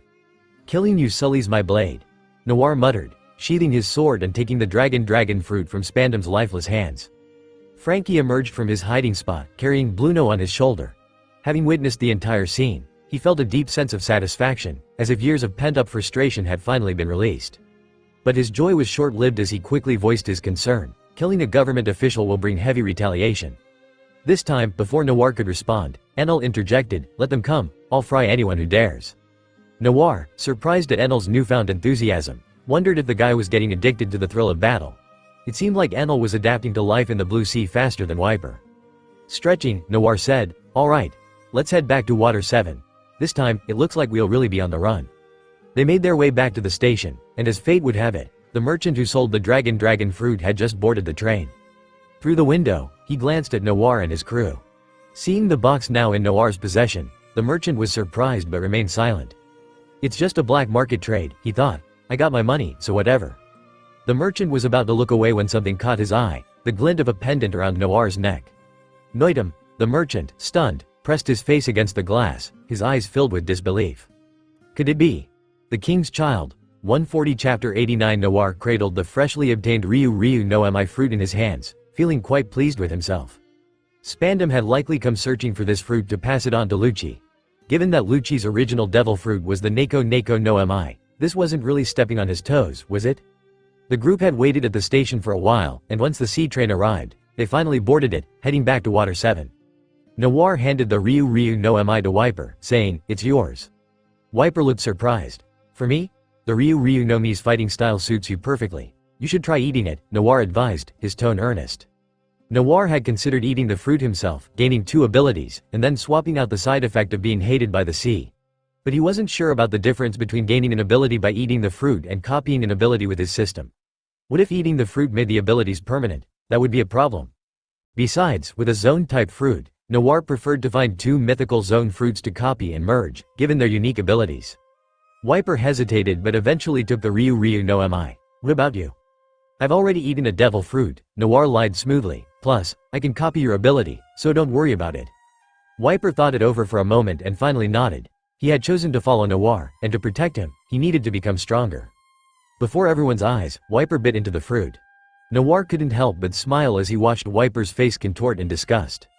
That familiar twisted expression. Watching someone eat a devil fruit was oddly satisfying. Enel, smirking, looked on. As a fellow devil fruit user, he knew exactly how awful the experience was.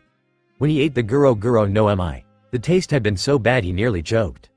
Wiper struggled to swallow the fruit, grimacing. That was absolutely disgusting. It tastes like a rotten hog exploded in my mouth. Frankie stood there, wide-eyed at Wiper's colorful description. Man, that's some vivid imagery. Noir looked at Wiper, intrigued. How do you feel? Wiper flexed his muscles and was pleasantly surprised. My body feels hot. I feel stronger. I think I could flip this sea train over right now. As he experimented with his newfound power, Wiper's skin began to harden, taking on a brownish hue. Noir quickly stopped him. Not here. Wait until we're ashore. Wiper nodded and managed to suppress the urge until they disembarked. The moment they were off the train, Wiper rushed out and immediately activated his transformation ability, turning into a pteranodon. Wiper's body began to expand, his arms slowly transforming into massive wings. His darkened skin hardened, and even his mouth elongated. The massive wingspan and sheer size, this was the pteranodon in all its terrifying glory. If only he had a camera, Noir would have loved to capture this moment. Mom, I saw a living dinosaur. Enel gazed at the enormous pteranodon, which cast a vast shadow, and couldn't help but admire it. Impressive. It's almost worthy of being my mount. Wiper turned his draconic head towards Enel, glaring at him with intense determination. Enel, narrowing his eyes, taunted, so, now that you've got this power, you want to fight me? Go ahead, if you think you're up to it. The massive pteranodon and Enel, crackling with electricity, squared off, ready to clash. Noir quickly intervened, saying to Wiper, not now. Focus on mastering hockey first. Then, you can fight all you want. Yes, Wiper obediently nodded, though he shot Enel one last glare. Oh, Enel looked like he was about to provoke Wiper further, but Noir pulled him aside, scolding, if you don't start training, Wiper's going to surpass you. Enel lifted his chin defiantly. Impossible. Seeing his disbelief, Noir could only sigh. The truth was, Wiper already had the strength to challenge Enel. In the original timeline, Wiper had nearly taken down Enel without even having a devil fruit. Now, with one, it was only a matter of time before Wiper would defeat him. Enel. This arrogant god complex of his wouldn't go away until he took a serious beating. Maybe Noir should arrange for someone to humble him. Supa, Frankie exclaimed, striking a pose with his arms crossed. It's great knowing you, Noir. You're gonna make waves out there on the Grand Line. Noir grinned confidently. That's a promise. After bidding farewell to Frankie, Noir, along with Enel and Wiper, returned to Dock 1 with their cargo, Bluno. The Arc Maxim had already been brought there by Iceberg. At the entrance, Nico, Robin and Conus were waiting. When they saw the group return, Robin curiously asked, where did you go? Noir chuckled, shaking his head. Had a little fight, and gave Wiper an ancient zone-type devil fruit to eat. An ancient zone? Robin's eyes widened as she looked at Wiper. That's quite rare. Noir, noticing her tense expression, asked, what's wrong? Robin sighed, pulling out a piece of paper. We discovered something while we were out shopping, your new bounty poster. Noir's eyes lit up as he took the poster, with Enel and Wiper eagerly peering over his shoulder. The picture was of Noir, holding the sword devil blade, looking intense. The background seemed to be a marine ship, likely snapped during his encounter with Aokiji and the Calm Belt. Noir nodded in satisfaction. Not bad, definitely captured his handsome, dashing looks. Then his eyes caught the bounty amount. 90 million berries? Noir was both thrilled and disappointed. On the one hand, getting a 90 million bounty right off the bat was impressive. On the other, the ever-ambitious Noir couldn't help but feel a bit shortchanged. How could it not even break the 100 million mark? Robin crossed her arms and shared what she knew. Noir, known as the Devil's Shadow, challenged a Shichibukai, killed Wapple, and dishonored the world government. A bounty of 90 million berries, dead or alive. Noir's face darkened. Devil's Shadow, What kind of lame title was that? Couldn't the Marine and the government come up with something better? No creativity at all? Seeing his frustration, Robin explained, "They called you that because of your ability to replicate devil fruit powers. The government thinks you can copy any devil fruit, hence the nickname, Devil's Shadow." Noir looked dejectedly at his bounty poster. That title was terrible. Those Marine guys had zero artistic sense. Fine, if they won't come up with something cool, Noir would just have to do something big to make them change it. Chapter 90. After the Marines issued the bounty, they typically included nicknames and details of the criminals' exploits in the accompanying intelligence reports. When assigning nicknames, the Marines never considered the opinions of the criminals themselves. These nicknames generally summed up the criminal's appearance, abilities, identity, or any striking personality traits. Noir had fantasized countless times about his nickname, something like the Devil King, or the Emperor, those cool, edgy titles. But reality had slapped him hard. There was no way the Marines would give a criminal such a grandiose title. That would only scare the citizens and elevate the pirate status while diminishing their own. Those with truly fearsome titles were already widely known and couldn't be hidden, like Pirate King, Dark King, Soul King, or Empress. Oh, and then there's the most absurd one, God Usopp. Noir's title, Devil Shadow, was severely lacking in flair. Noir didn't want to be just a shadow, he wanted a godlike title. Enel eyed Noir's bounty poster, envious. This bounty poster looks pretty well made. Wiper nodded, sighing. They say a bounty poster is the first step to fame in the Blue Sea. It seems our captain is about to become famous. Conus, holding a sleeping Skyfox, curiously asked, "Really? Will our photos become famous too?" Enel and Wiper exchanged awkward glances and fell silent. Famous? They'd barely had a proper fight since descending from Skypia. The only time they went against the government, Enel got pounded. The thought infuriated Enel, who spat at the unconscious Bluno. In the days that followed, both Noir and Robin became wanted criminals, so most of the shopping fell to Wiper and the others. It's worth mentioning that Enel's temperament had gradually improved since they brought him out. At least he now listened to Noir and refrained from attacking his own crew. Noir didn't know why this change had happened, but it was a good sign, so he didn't push it. Enel didn't want to compromise either, but after spending time in the Blue Sea, he realized something. There were people stronger than him here, and they had more tricks up their sleeves. Rather than running off into unfamiliar territory, he figured he was better off sticking with Noir. Sometime later, the Ark Maxim underwent another modification by the skilled shipwrights of Water 7. When they first saw the gold-plated room inside the ship, they were all stunned. However, out of professional integrity, the shipwrights restrained their greed and returned the newly improved Maxim to Noir in perfect condition. After bidding farewell to Water 7, the crew of the Maxim set sail.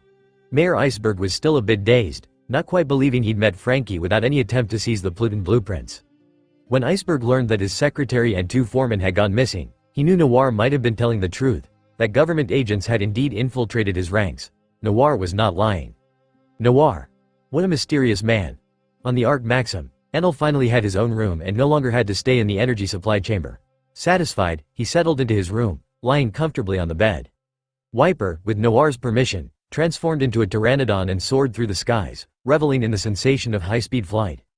Noir studied the log pose, which pointed toward Fishman Island. To reach Fishman Island, they first had to go to Sabaody Archipelago for a coating, which meant passing through the Florian Triangle. Another encounter with a Shichibukai was inevitable. Noir gazed eagerly out at the sea. Gecko Moria's Shadow fruit was just what he needed, and it was crucial to Noir's plans. Noir aimed to fuse 3 types of devil fruits into a unique, high-grade ability. Of the Paramecia fruits, Noir coveted Big Mom's Soul fruit the most. With the Soul fruit, he could wield nearly every elemental attack, and one of the fruits that could combine with it was the Shadow fruit. One fruit granted power over shadows, allowing control over corpses. The other granted the ability to bestow souls on inanimate objects, animating them. Their functions were quite similar. Another possibility was the Yomi fruit, which had a simpler yet similar soul-related ability. Both of these fruits had attributes that closely matched the Soul fruit. And conveniently, both were in the Florian Triangle. Once this business was settled, Noir could head to Sabaody to meet up with Ace. I wonder who will get there first, he thought. Just as Noir was lost in thoughts of the future, Enel suddenly rushed out, shouting, "Wiper's fighting someone out on the sea ahead." Noir's expression darkened. Who's looking for trouble? Activate power drive. Fly me over there, ahead on the sea. Wiper, in his pteranodon form, angrily swiped his massive claws at a ship. A towering masked man, nearly 3 meters tall and wielding a giant axe, blocked Wiper's strike with a grunt. Behind him, his crew stood nervously, weapons at the ready. Among them was the mature woman who had been tailing Noir, now standing calmly in their midst. She had let down her hood, revealing a cascade of silver hair. Her eyes were full of uncertainty as she looked at Wiper. An ancient zone devil fruit. Noir entrusted it to him. Such trust. The silver-haired woman hastily shouted, "This is a misunderstanding. We're not your enemies." Wiper's dragon eyes were fierce, showing no intention of holding back. He had been flying peacefully when suddenly attacked, and there was no way his fiery temper would let that slide. Wiper pressed down on the giant man, causing the entire ship to tilt as though it would capsize. The giant man strained with all his might, sweat pouring down his face. Seeing the ship in danger, the woman decided to intervene. In a flash, she gracefully leapt to Wiper's front, her slender fist striking lightly at Wiper's claw. Wiper sneered, but as her fist connected, it was as if his boundless strength had evaporated.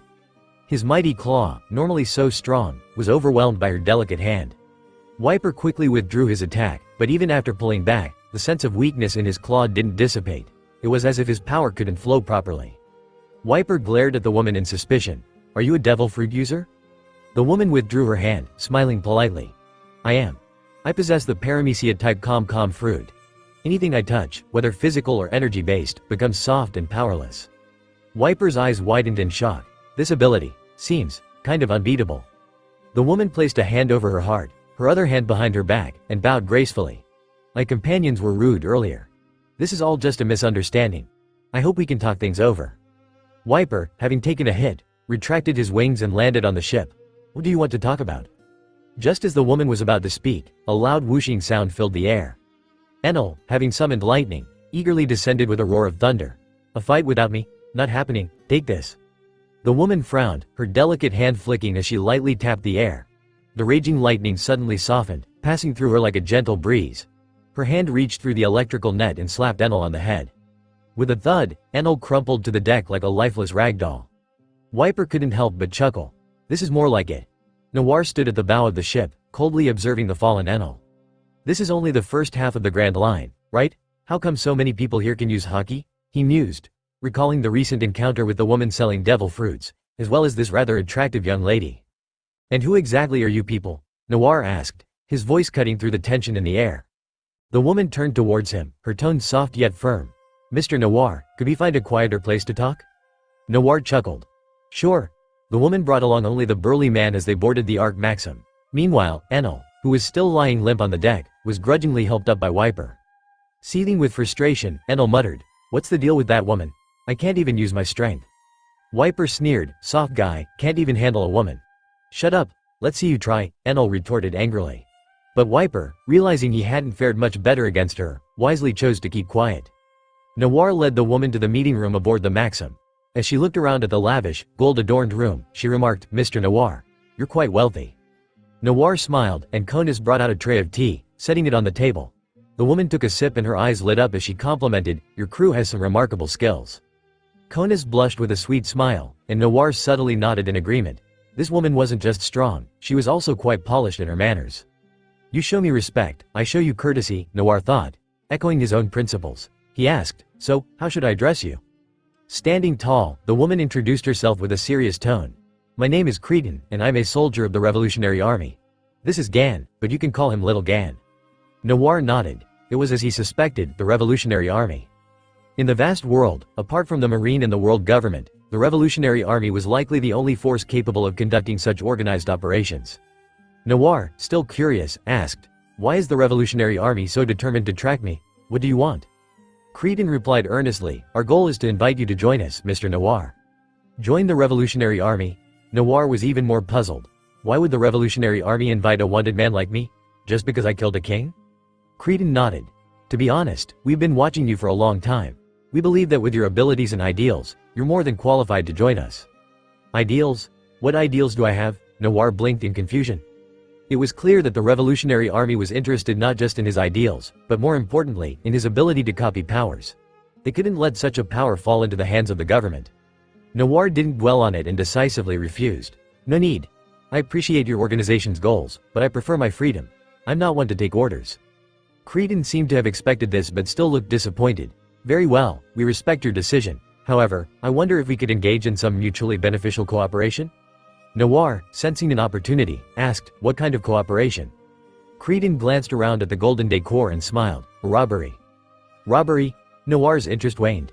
"Do I look like I'm in need of money?" he said, a bit deflated. Creedon's expression turned playful. "This heist could give you enough money to buy 2 more ships just like this one."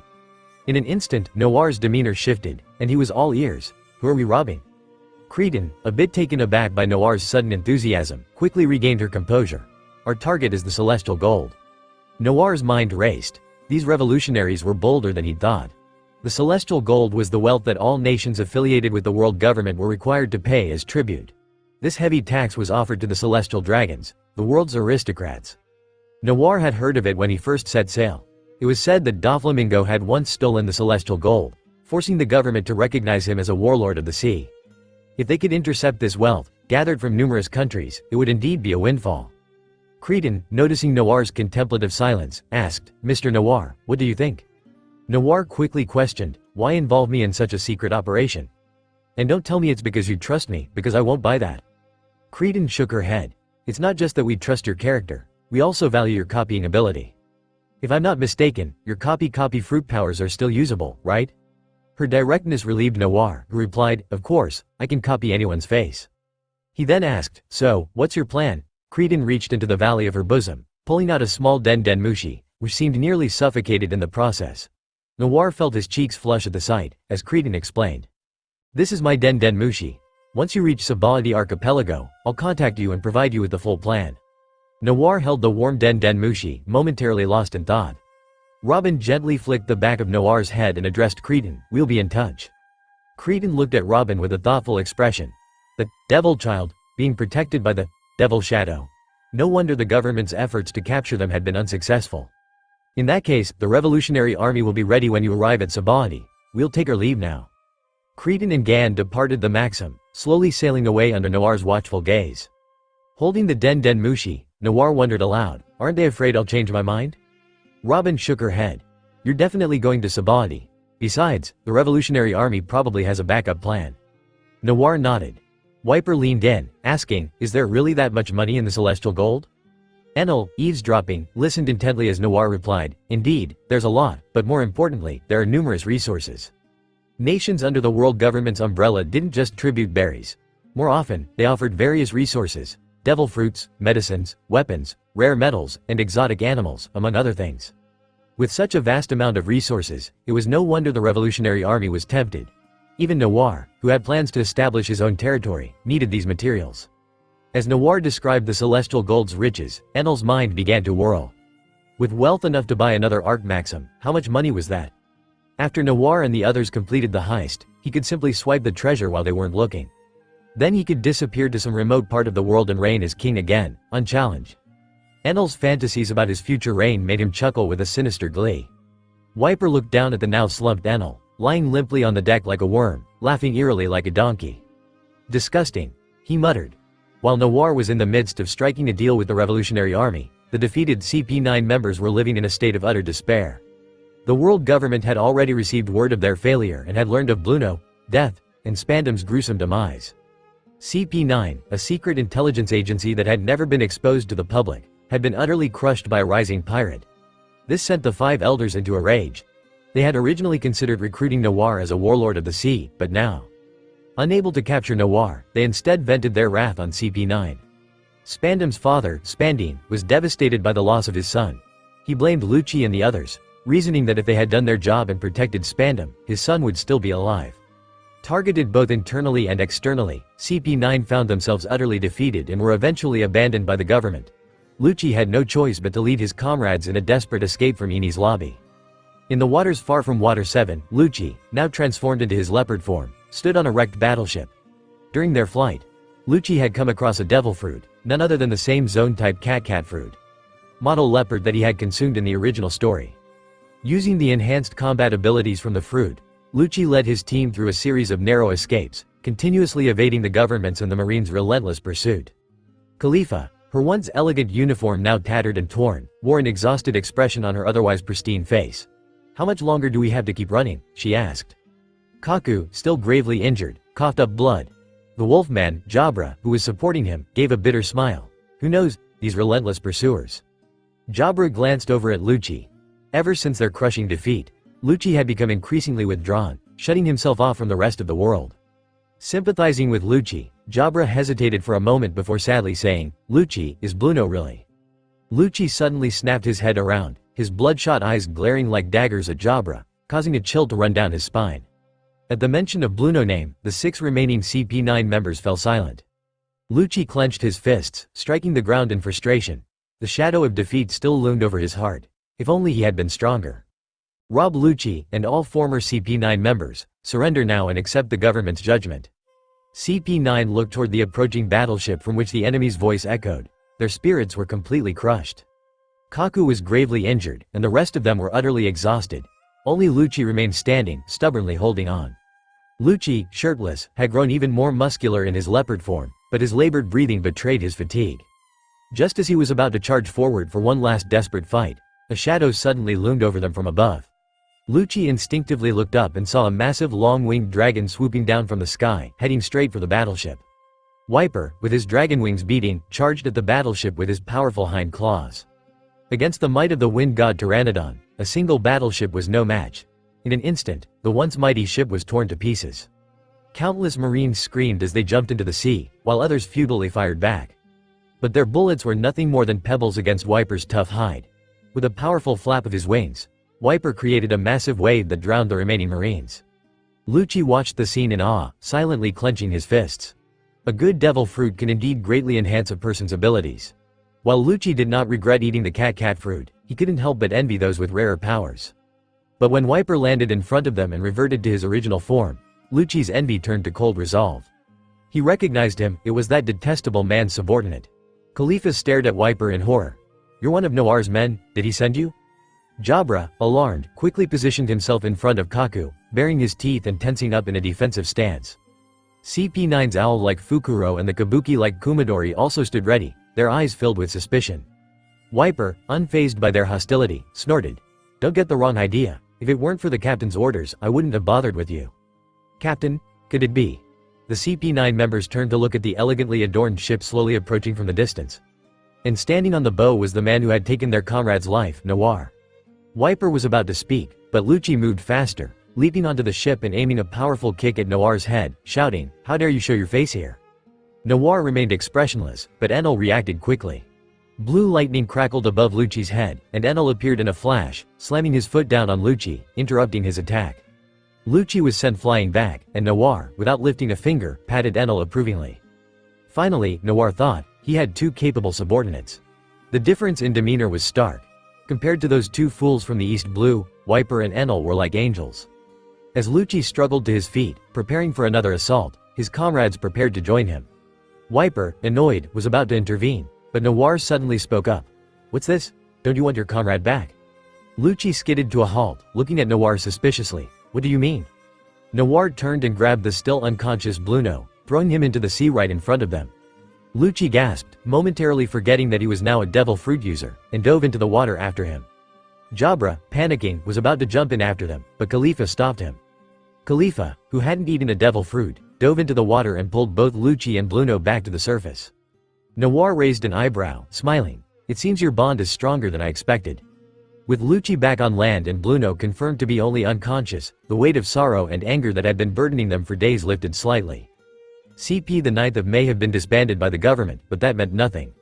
As long as they were alive, they would always be CP9. Lucci turned to Noir, his eyes no longer filled with malice, but his tone remained harsh. "Why save him? We're enemies." Noir smiled warmly, though his words were chilling. "And what if we weren't?" Lucci narrowed his eyes, scoffing. "You want to recruit us? Do you really think that's possible?" Noir's smile widened, but his words were as cold as ice. "Do you really have a choice? Refuse, and I might just kill you all."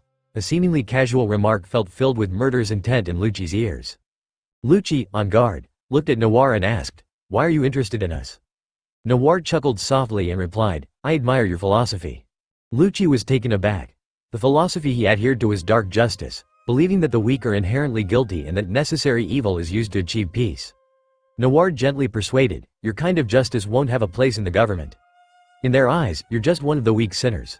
They might tolerate minor actions, but they'll never truly put you to good use." This statement was purely Noir's fabrication. In the original story, after being defeated, Lucci was hunted by the Marine but eventually returned to join CP0. However, CP0 ultimately serves the celestial dragons, and Noir didn't believe that someone as proud as Lucci would be willing to serve those fools. Noir knew that the government would eventually reuse Lucci, but Lucci didn't realize this. Strangely enough, Noir's words did cause Lucci to waver. At this moment, Jabra spat angrily and shouted, "Stop pretending to be a good person. If it weren't for you, we wouldn't be in this mess." Noir sneered and shook his head. Enel couldn't help but retort, "If you hadn't targeted us first, I wouldn't have even bothered to look at you." Jabra bared his teeth and was about to lunge at Enel for a life-and-death fight, but Lucci stopped him. Lucci coldly said, "The failure of the mission is our responsibility. Being weak and failing, do you really want to blame your opponent for not killing?" Jabra swallowed his curse and reluctantly stepped back. After some thought, Lucci turned to Noir and said, "If my justice cannot be carried out within the government, can it be done with you?" Noir smiled lightly and said, "Do you really have any other options?" Lucci was unsure about his future and was indeed troubled by the current situation. The government had abandoned him. Was he supposed to become a pirate? Noir speculated that Lucci returned to CP0 in the future due to the aftermath of the war at Marineford. After Whitebeard's death, the rampant piracy, the loss of talent and internal strife after the battle between Aokiji and Akainu, all these factors might have forced the government to recall the disgraced Lucci. Using his foresight, Noir believed that recruiting Lucci was a feasible plan. Seeing Lucci still hesitating, Noir decided to speak more directly. "Then why don't you work for me for now? If you ever want to leave, just let me know, and I won't stop you." Hearing this, Lucci looked at his companions. The former members of CP9 all gave Lucci a look, indicating that they would follow his lead. Finally, Lucci nodded and agreed, "Deal." Noir smiled approvingly and said, "That's more like it, but let me be clear. You can choose to leave in the future, but if you betray me while you're with me, I'll take your lives back." Lucci nodded silently, and the rest of CP9 also lowered their heads. The Ark Maxim set sail once again. With the new additions, the ship became livelier. The full CP9 team consisted of 7 members, while Noir, Robin, and the original crew numbered only 4. This imbalance made Wiper and Enel particularly cautious. Lucci and Khalifa, having seen Enel's strength, were more restrained. But Jabra and the other 3, being more daring, engaged in open and covert battles with Enel. As a result, the ship had been anything but peaceful in recent days, with wolf howls and thunderclaps filling the air. As the ship sailed along its course, Noir finally found a moment to be alone. After everything that had happened, even a strong person would feel tired. He closed his eyes, letting the sea breeze wash over him. Suddenly, his shoulder felt heavy. A pair of warm hands gently touched his neck, pressing softly. "What's wrong? Is it too noisy?" Robin stood behind Noir, thoughtfully massaging his neck as she asked. Noir adjusted his posture slightly and said, "It's fine. It's nice to have some noise." Robin frowned and hesitantly said, "Aren't you worried about conflicts between Enel and the others?" Noir shook his head and replied softly, "Though he's cruel and has a bad temper, he's somewhat normal. Maybe he just doesn't know how to interact with others." Just a few days ago, Enel had finally given Noir the reward for their acquaintance from his system.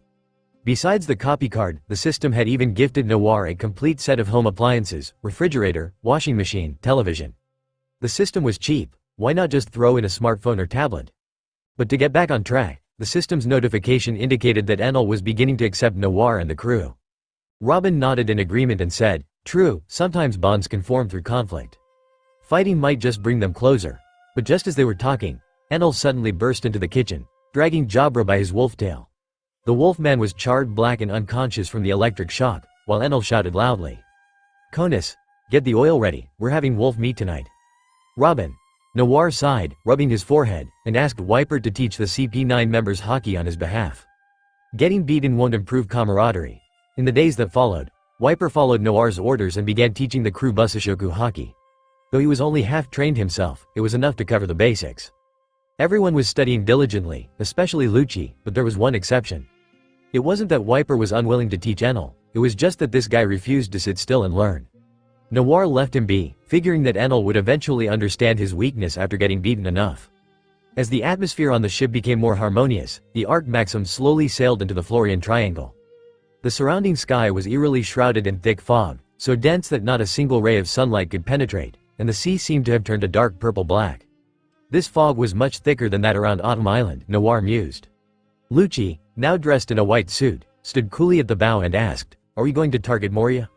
Noir nodded with a grin and said, "I like Moria's ship and his powers." Lucci immediately understood. The thriller bark, Moria's ship, was reputed to be the largest ship in the world, comparable in size to an island. Kaku and Bluno, who had recently woken up, stood trembling behind Lucci, not daring to say a word. It seemed that Noir's special ability had taken effect. After being defeated, the two felt an inexplicable fear towards Noir. When facing Noir, they couldn't even lift their swords.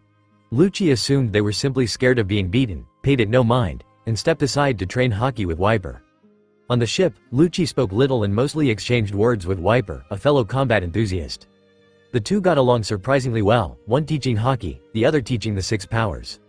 While Enel was busy tormenting the wolf cub Jabra, his eyes suddenly flashed red. Someone was there. Enel glanced suspiciously at a corner, but it appeared empty. However, in his observation hockey, he clearly sensed someone about to attack Khalifa. Panic-stricken, Enel instantly unleashed a bolt of lightning.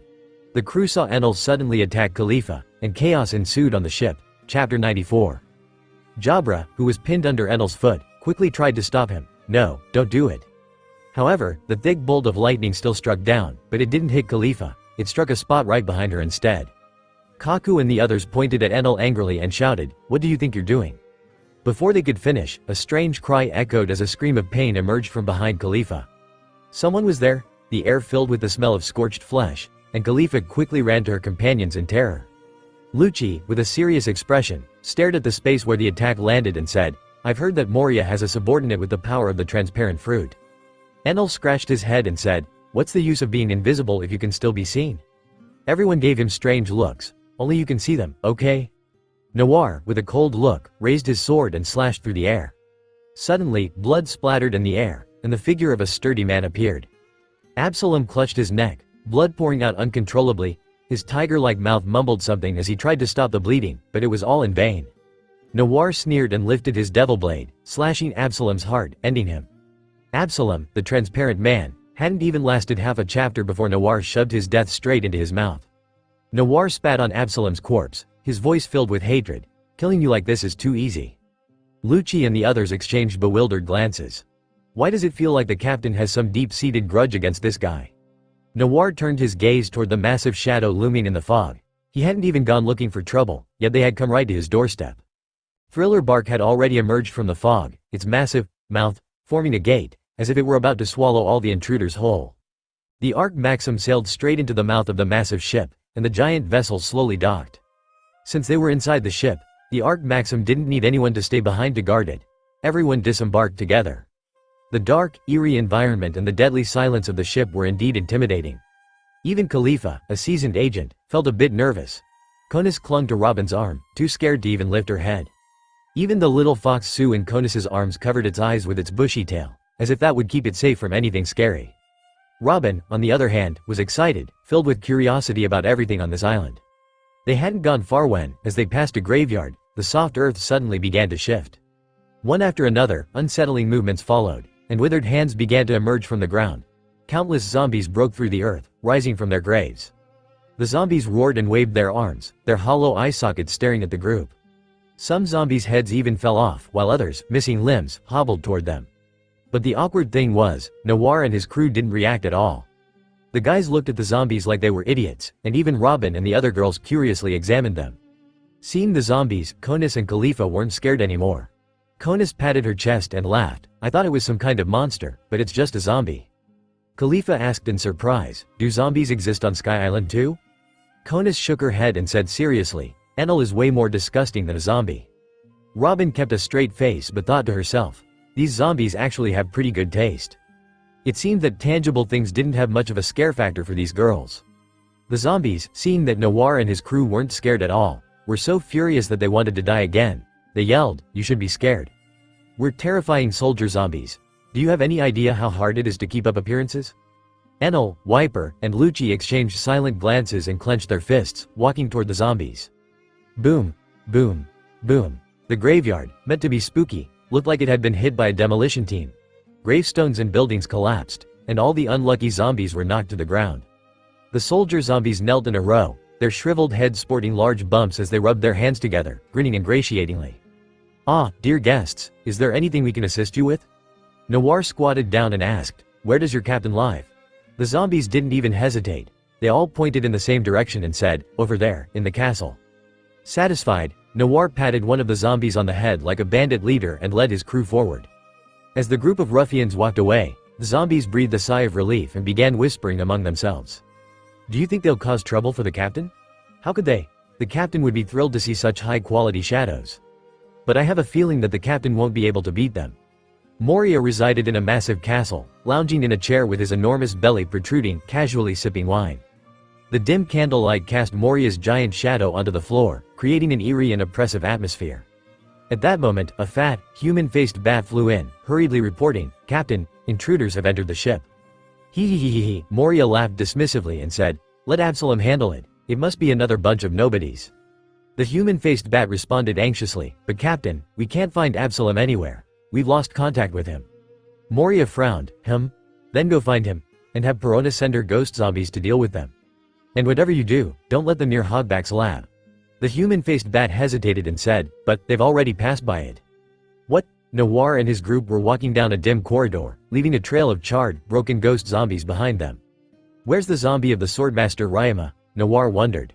Noir was 17 years old, and the plot with Luffy wouldn't begin for another 3 years. By that time, Ryama would already have Brook's shadow and be a zombie. Noir wasn't sure if Ryama was around at this point in time. For whatever reason, he needed to take the national treasure of Wano, the black sword Shisui. As Noir pondered, several cute little white figures suddenly appeared from the walls. Robin curiously said, "Are these ghosts?" Enel looked around skeptically and said, "What kind of combat power could such tiny ghosts have?" The white ghosts seemed to understand Enel's words and raised their little hands, charging at him. Enel casually flicked out an electric spark, but it passed right through the ghost. The ghost passed through Enel's body, and suddenly, he trembled all over. Thud! Enel collapsed to his knees, the atmosphere around him turning gloomy as he mumbled in despair. "I'm not fit to be called a god. Even a god's doormat would be better. I should just bury my head in the ground. This face is just too ugly." The group looked at the suddenly emo Enel, utterly speechless. Only Khalifa said thoughtfully, "Has he finally realized the truth?" Konis nodded and said, "Enel finally sees himself for who he really is." Chapter 95.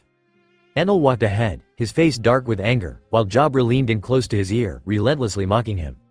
Oh, bury your head in the ground, ha ha ha ha. Jabra's loud, obnoxious laughter echoed in Enel's ears, causing his face to flush with rage.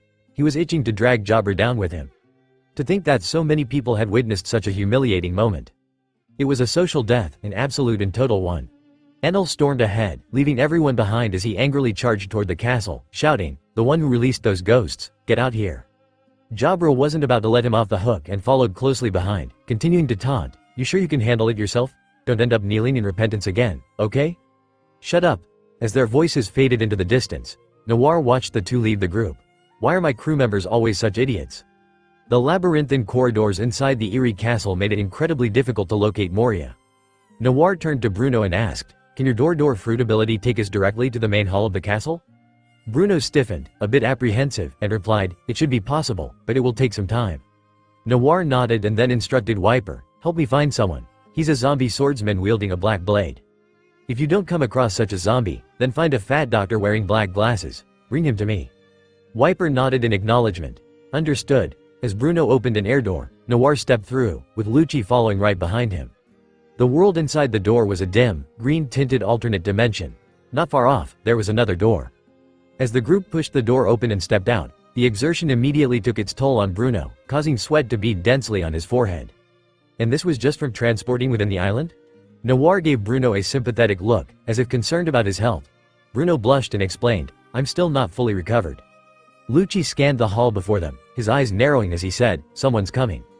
The floor seemed to tremble as a huge figure with fiery red hair emerged from behind the door, revealing a massive, obese body and a grotesque face.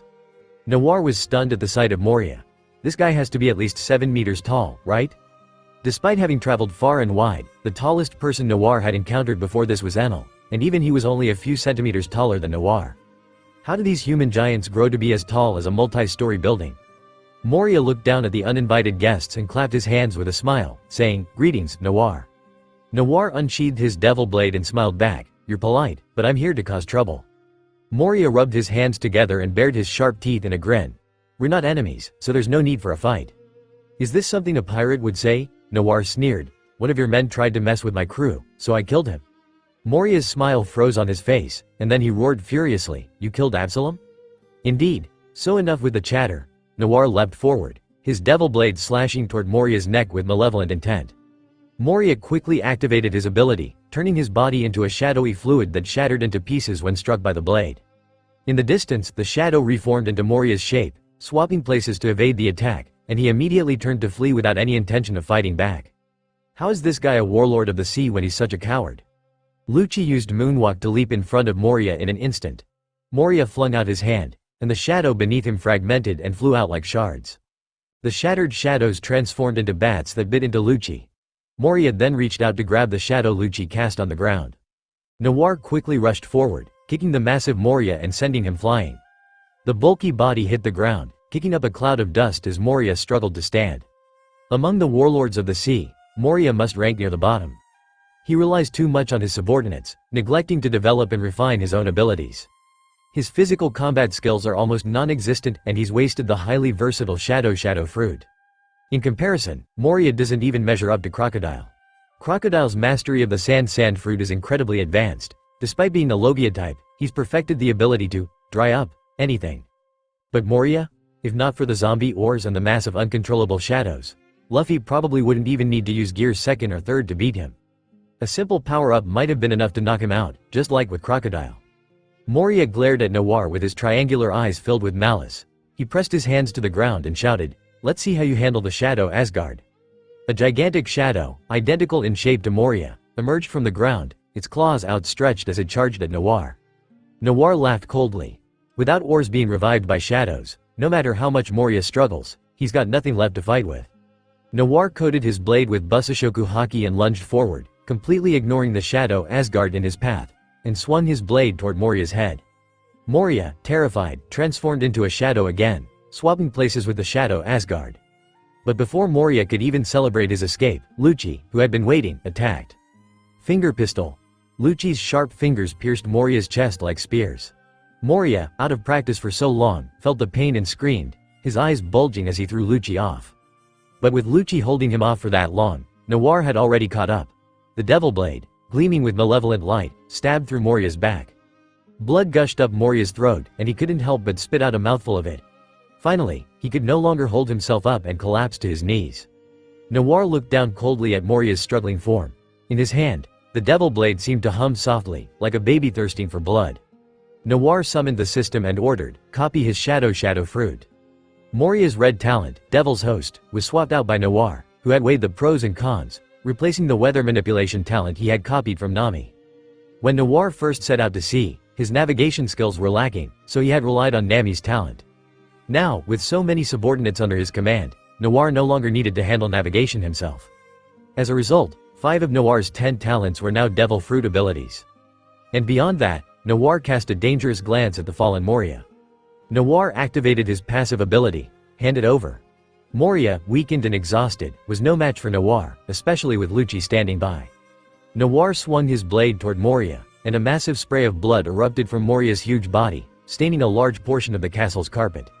Lucci brushed off his white suit with dissatisfaction and said, "You hesitated earlier, were you copying his ability?" Noir nodded, unable to hide his grin. The complete Shadow fruit was now his. Chapter 96. Moria lay on the ground, eyes wide open, his massive body now devoid of life. To think that a warlord of the sea would meet his end on his own turf, slain by a rookie who had only been at sea for a year, it was unbelievable. In the past, Lucci would have scoffed at such news, full of disbelief. But ever since he met Noir, he understood. This wasn't just a rookie. This was a devil who didn't play by the rules of humanity. The complete fruit ability filled Noir with a strange sense of exhilaration. He felt as though every fantasy and development he had envisioned for the Shadow fruit could now be realized. The Shadow fruit had numerous uses. Creating immortal zombie minions was just the most basic path. Moria had stubbornly stuck to that path, refusing to explore others. But if one were to create subordinates, could they ever rival the homies created by Big Mom's soul fruit? There were other uses, such as materializing shadows in dark places to launch surprise attacks, an assault that was almost impossible to defend against.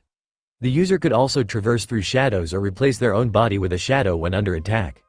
This ability was similar in concept to the Kamui technique in Naruto used by Obito, essentially achieving perfect elemental intangibility. Sitting cross-legged in the chair that once belonged to Moria, Noir sent Bluno to locate the scattered crew members.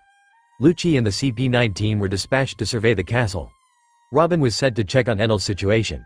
Noir figured that Robin might have a better chance of recruiting Perona, the cute girl with the ghost fruit. Once the hall was empty, Noir began contemplating how to develop the shadow fruit. Unlike the abilities he had copied before, this one had immense potential for growth and needed to be quickly developed into a golden tier skill. Once that happened, Noir could aim to acquire the soul fruit and merge the two into a dark golden mutant ability. To develop the power of shadows, Noir was particularly interested in the fruit's ability to steal shadows. When someone's shadow is taken, they immediately fall unconscious, and exposure to sunlight results in death. This was a power that operated on a fundamental rule. Like Sugar's hobby fruit, which imposed its own set of rules. No matter how skilled or powerful one was, they had to abide by these rules if they fell under its influence. Noir pondered, eyes closed, considering how to tailor the ability to suit his fighting style. As a master swordsman, what if he could integrate this ability into his swordsmanship? Moria's method of cutting shadows was bursome. If Noir could streamline it, severing the connection between shadow and person quickly, it would be a game changer. Imagine, in a duel against Mihawk, Noir strikes the ground, severing Mihawk's shadow in one slash. Mihawk would fall unconscious, and exposure to sunlight would finish him off. It wouldn't be a fair victory, but it would be highly effective. The more Noir thought about it, the more feasible it seemed. After all, the fruit didn't stipulate that scissors were the only tool to cut shadows. Then there was the ability to control shadows and, by extension, their owners. This power was too valuable to ignore. And let's not forget the Shadow Asgard technique, which absorbs shadows to gain others' combat skills. As he delved deeper into these ideas, Noir became increasingly excited. How could Moria have faced such a setback that he became obsessed with creating zombies? Was it some traumatic event, perhaps? In the vast hall, shadows on the ground shifted and fluctuated, and Noir played with them as if they were toys. Bluno reappeared from an air door, with Wiper beside him. Wiper was holding a fat, unconscious man. "Captain, we've got the guy. He says his name is Hogback." Bluno also handed over the black sword Shisui, reporting there was indeed a swordsman zombie named Ryama. He was tough, but suddenly stopped moving. Noir frowned and quickly asked, "Did his shadow leave?" Wiper shook his head. "No, but it seems his shadow isn't fully compatible with his body anymore. The zombies in the courtyard are experiencing the same issue." Noir pondered this, realizing it was likely due to the transition of the shadow fruit's power from Moria to himself. Although the power transfer was seamless, the nature of the ability had changed. The situation should resolve itself soon. Noir took the black sword Shisui and examined it. Despite both being dark-colored blades, Shisui and his own sword, Devil Blade, had completely different vibes. One felt solid and reliable, while the other was fierce and unruly. Bluno opened another air door, and Lucci returned with his team, reporting, "We've located the control room of Thriller Bark. The zombies on board have become sluggish, and we found a corpse in the freezer, larger than a giant." That corpse must be the corpse of Wars, Noir mused. Although a giant, his body was even bigger than that of a regular giant. Moria had certainly left behind quite a legacy. After waiting a while longer, Noir grew puzzled. "Where's Enel? Hasn't he taken care of things yet?" Bluno, who had been running back and forth, chuckled. "Enel and Jabra can't seem to catch that ghost girl, and they're getting frustrated." Wiper asked, confused, "Is she really that tough?" Bluno nodded, then shook his head. "Her ability is tricky, but it's really just a matter of smarts." Wiper nodded in understanding. Noir sighed. "All right, let's go check it out." In the eerie courtyard, this was where Perona, one of Moria's 3 lieutenants, resided. When Noir arrived, he saw lightning crackling wildly in the air. Before long, Enel was once again lying on the ground, questioning his existence. "I'm like seaweed, drifting with the currents, no one cares." Loud, rapid laughter rang out as a pink-haired girl with twin ponytails and a crown on her head dashed toward him. Behind her, Jabra was chasing her, tongue long. Seeing Noir arrive, Robin approached and smiled. "The little girl's quite clever. She's been giving Enel a hard time." Noir chuckled sympathetically, nodding, "She's got some wit." Perona, fleeing in panic, suddenly saw a man standing in front of her. "Out of my way," she yelled desperately. White ghosts emerged from her palms, rushing toward Noir. Of course, Noir wouldn't fall for such an obvious trick and was about to dodge when, unexpectedly, the system's voice chimed in. "Detected an external skill attempting to forcefully invade. Absorb it? Ghost of negativity. Blue quality. The user will experience extreme negativity, lose the will to fight, and after some time or a slight recovery of spirit, the skill will dissipate." Noir's eyelid twitched violently. Could something like negativity actually be classified as a skill? Was it because the negative emotions induced by a devil fruit were different from normal emotions, so the system categorized it as a skill? This was the first time he'd encountered such a situation. If it's not emotions, but any negative state induced by a devil fruit, Would the system classify all of them as skills? Chapter 97. Perona's ghosts passed through Noir repeatedly, but Noir silently issued a command to the system. Do not absorb this external ability, no matter how many times it appears. Perona stared at Noir in disbelief, stuttering, "Why aren't you becoming depressed?" Noir casually responded, "Maybe it's because I'm a deep and mysterious man?" Perona's mouth dropped open, and she clutched her head in frustration, exclaiming, "Why is this happening?" As they were speaking, Lucci suddenly appeared behind her and delivered a swift strike to the back of her neck. Perona immediately fainted, and Robin, along with Conus, quickly supported her. She is very loyal to Moria. Let's keep her under house arrest for now. Having more subordinates certainly brought advantages. Since taking over the Thriller Bark, Noir hadn't had to lift a finger against anyone other than Moria. With a single command, there was always someone to execute it. This is what it means to be in a position of power.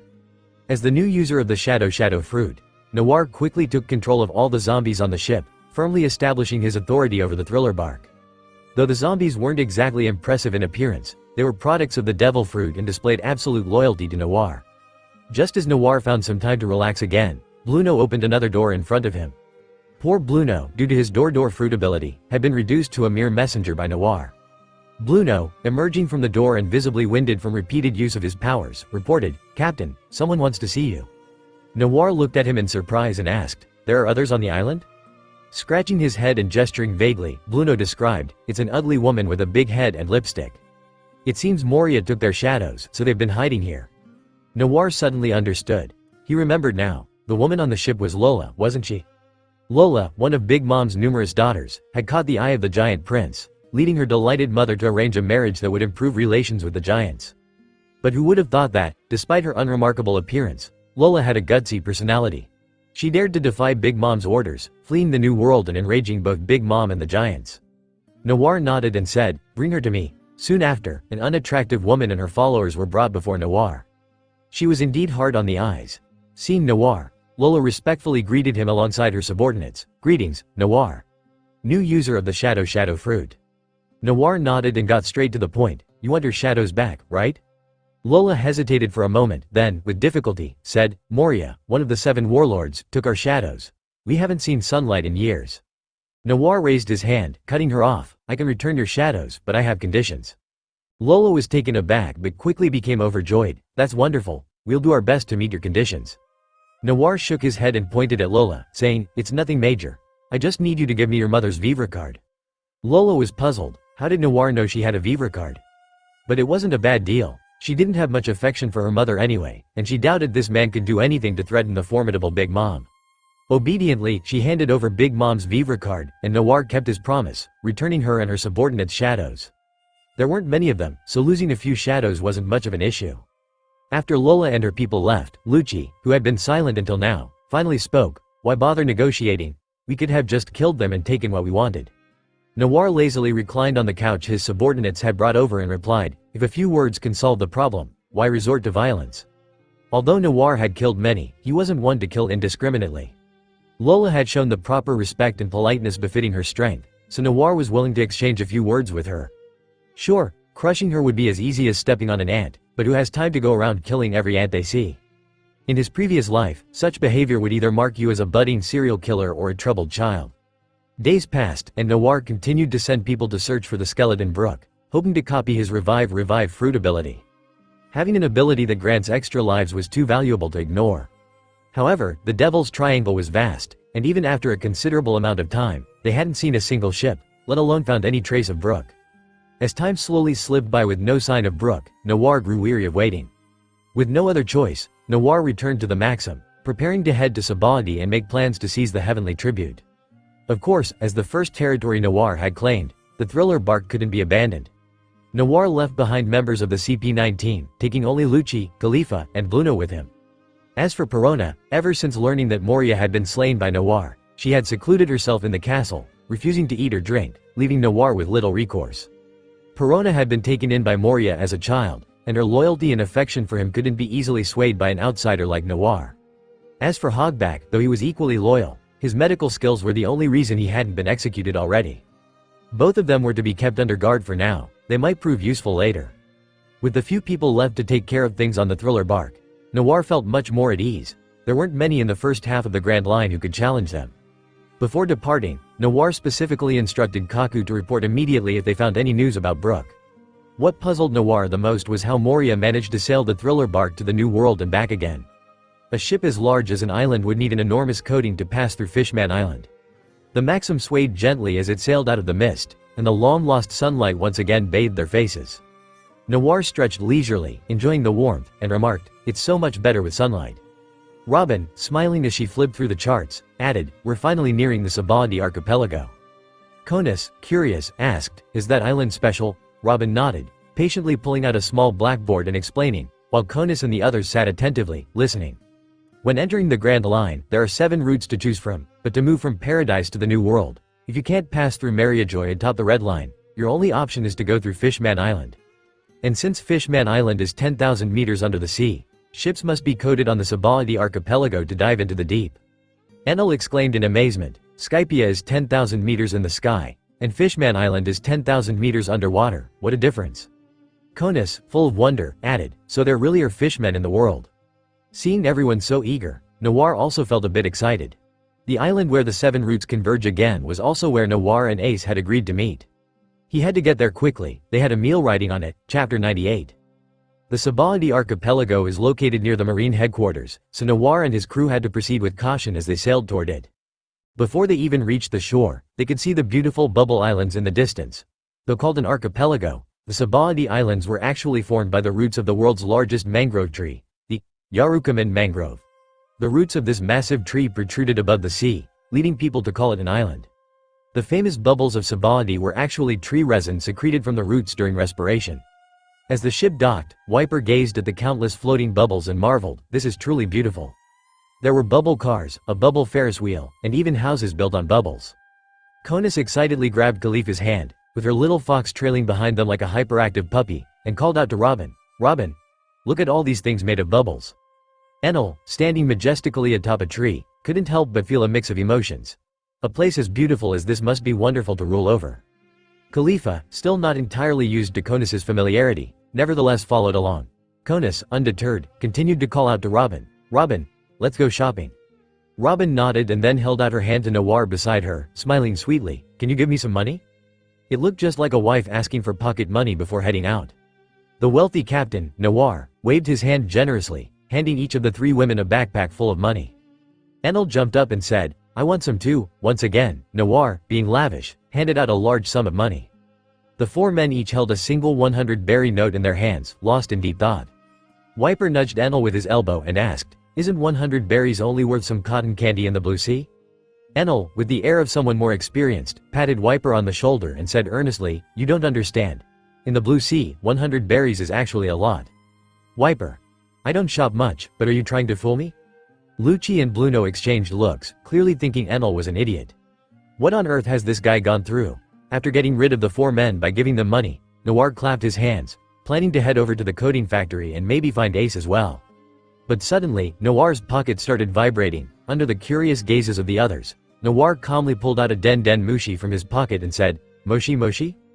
A soft voice came from the other side of the Den Den Mushi, saying, "Mr. Noir, since you've arrived, could you come and discuss the details with us?"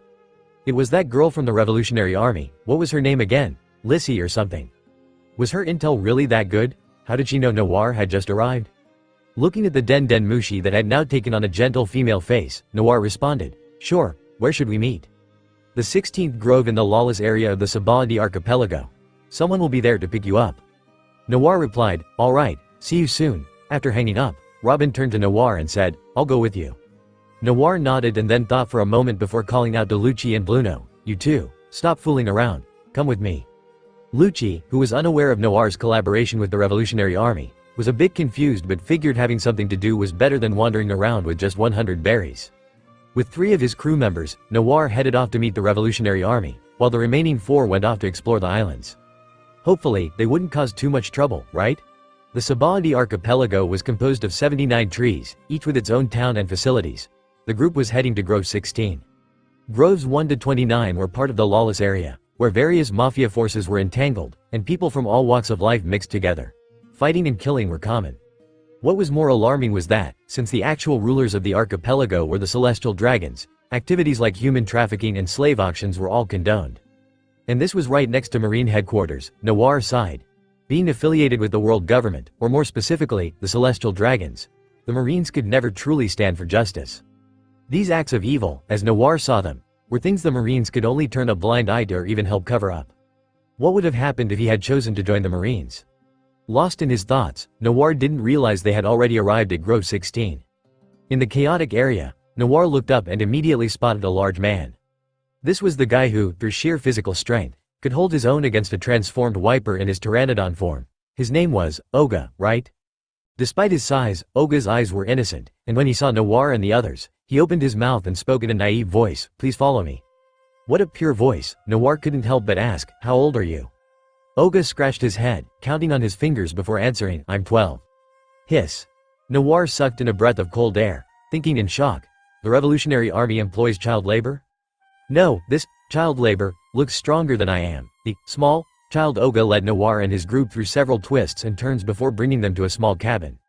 As soon as they entered, the silver-haired beauty Cretan came out, extending her hand with a smile. "Welcome, Mr. Noir." Noir cautiously glanced at Cretan's hand, and seeing that she was wearing white gloves, he felt relieved enough to shake it. Cretan was a user of the soft fruit, and her ability was something Noir was very wary of, definitely a top-tier fruit when it came to restraining men. Cretan welcomed the four of them inside, where a few other members of the Revolutionary Army were already seated. Robin sat beside Noir, while Lucci and Bluno stood like sentinels behind them. With his bodyguards and secretary by his side, Noir felt a bit more confident as he spoke. Looking at the unfamiliar faces around him, Noir asked, "Is it just us, trying to hijack the Heavenly Tribute?" Cretan shook her head and explained, "Our small team will infiltrate the fleet transporting the Heavenly Tribute. We're only here to provide support. The real work will be done by the Revolutionary Army members outside who will engage directly. Of course, you might also need to lend a hand." It was a relief to speak with someone so polite. Noir nodded in satisfaction and asked, "So, what exactly do you need me to do?" When it came to business, Cretan's expression grew serious as she said, "The ships in the Heavenly Tribute fleet are guarded not only by elite forces from various nations but also by government agents, making it difficult for us to infiltrate. We hope to rely on your ability to penetrate the selected ship and replace the entire crew with members of the Revolutionary Army, thereby infiltrating the fleet." Noir drummed his fingers on the table, frowning. "Won't replacing an entire crew raise suspicions?" Cretan smiled slightly and said, "Actually, we already have someone on that chosen ship. She will handle the identity arrangements." Noir was taken aback. What's the point of infiltration if you've already got someone inside? Seeing his confusion, Cretan continued, "We can only manage to insert one person, and she couldn't bring any weapons, so she can only assist and support us. Moreover, the ship is officially led by government officials, so large-scale actions are impossible." Noir understood now and nodded. The infiltrator would support Cretan and her team from the inside, who would then create opportunities for the Revolutionary Army outside to take action. Did it really need to be this complicated just for a heist? Noir suddenly remembered the time back in the East Blue. With just one ship, a green blade, and Nami's keen sense of smell, Noir hijacked an entire pirate fleet. Chapter 99. Noir pondered for a moment and said, "So, you're asking me to replace the government official on the escort ship to make it easier for you to infiltrate?" Cretan nodded and explained, "Once we've infiltrated the fleet, we'll create opportunities to help you penetrate the lead ship. The lead ship is equipped with a powerful communication Den Mushi. We need to disable it to ensure the safety of the Revolutionary Army fighters outside." Afterward, Noir and Cretan discussed many details, including the timeline, personnel information, and specific locations. By this point, Lucci and Bluno had also figured it out. The people Noir was collaborating with were members of the Revolutionary Army. The existence of CP9 was a secret known to very few, even within the Revolutionary Army. Despite Cretan's vigilance, she hadn't detected Lucci's true identity. The reason Noir brought Lucci here was that he wanted to drag him fully into this situation. After hijacking the Heavenly Tribute, what reason would Lucci have to return to the government? Lucci, however, hadn't considered this. He was simply surprised that Noir was working with the Revolutionary Army. During the infiltration, Bluno and Lucci's skills and experience would prove highly useful. While Noir and the Revolutionary Army were deep in conversation, Enel was having his own kind of fun elsewhere. Conus, holding onto Khalifa's arm with one hand and a thin string with the other, was leading them around. The string was attached to a floating bubble filled with various clothes and accessories. It's often said that shopping is a woman's nature, and in this, they often display astonishing stamina. Khalifa and Conus had been walking without rest for a long time, still excitedly leading the way. Trailing behind them, Enel and Wiper were about to lose their minds. These two powerful users of logia and zone devil fruits were being driven to the brink of insanity by this ordeal. The reason they were following Konis and Khalifa was because they were nearly broke. Persuaded by Enel, they pooled their money to buy some Sabaody bubblegum, and then, well, that was the end of their spending. It wasn't until the sun was high overhead that the two women finally stopped and found a restaurant to eat. Naturally, they brought their two companions along. When it came to food, Enel was immediately revitalized. As soon as they entered the restaurant, Enel eagerly found a seat and shouted, "Owner, I want meat." After ordering, Enel sat with his knife and fork, eagerly awaiting his meal. At that moment, a commotion from a nearby table caught the attention of everyone in the restaurant. Annoyed, Enel glanced over. Who was making so much noise during a meal? At the table, a group of men were devouring a colorful array of food with no regard for table manners. The one eating the most ravenously seemed to be their leader, wearing an orange hat with an unconventional necklace hanging around his neck. He had some freckles on his face, making him look like a bright, sunny young man. Seeing how young he was, Enel couldn't help but feel a bit disdainful. At this age, only someone like Noir could be considered extraordinary, everyone else. HMPH. Enel's natural arrogance kicked in, making him feel superior. This young man, leading his crew and stuffing his face, was none other than Ace, who had agreed to meet Noir. Ace and his pirate crew had been waiting on the island for 3 days, finally catching sight of Noir's group.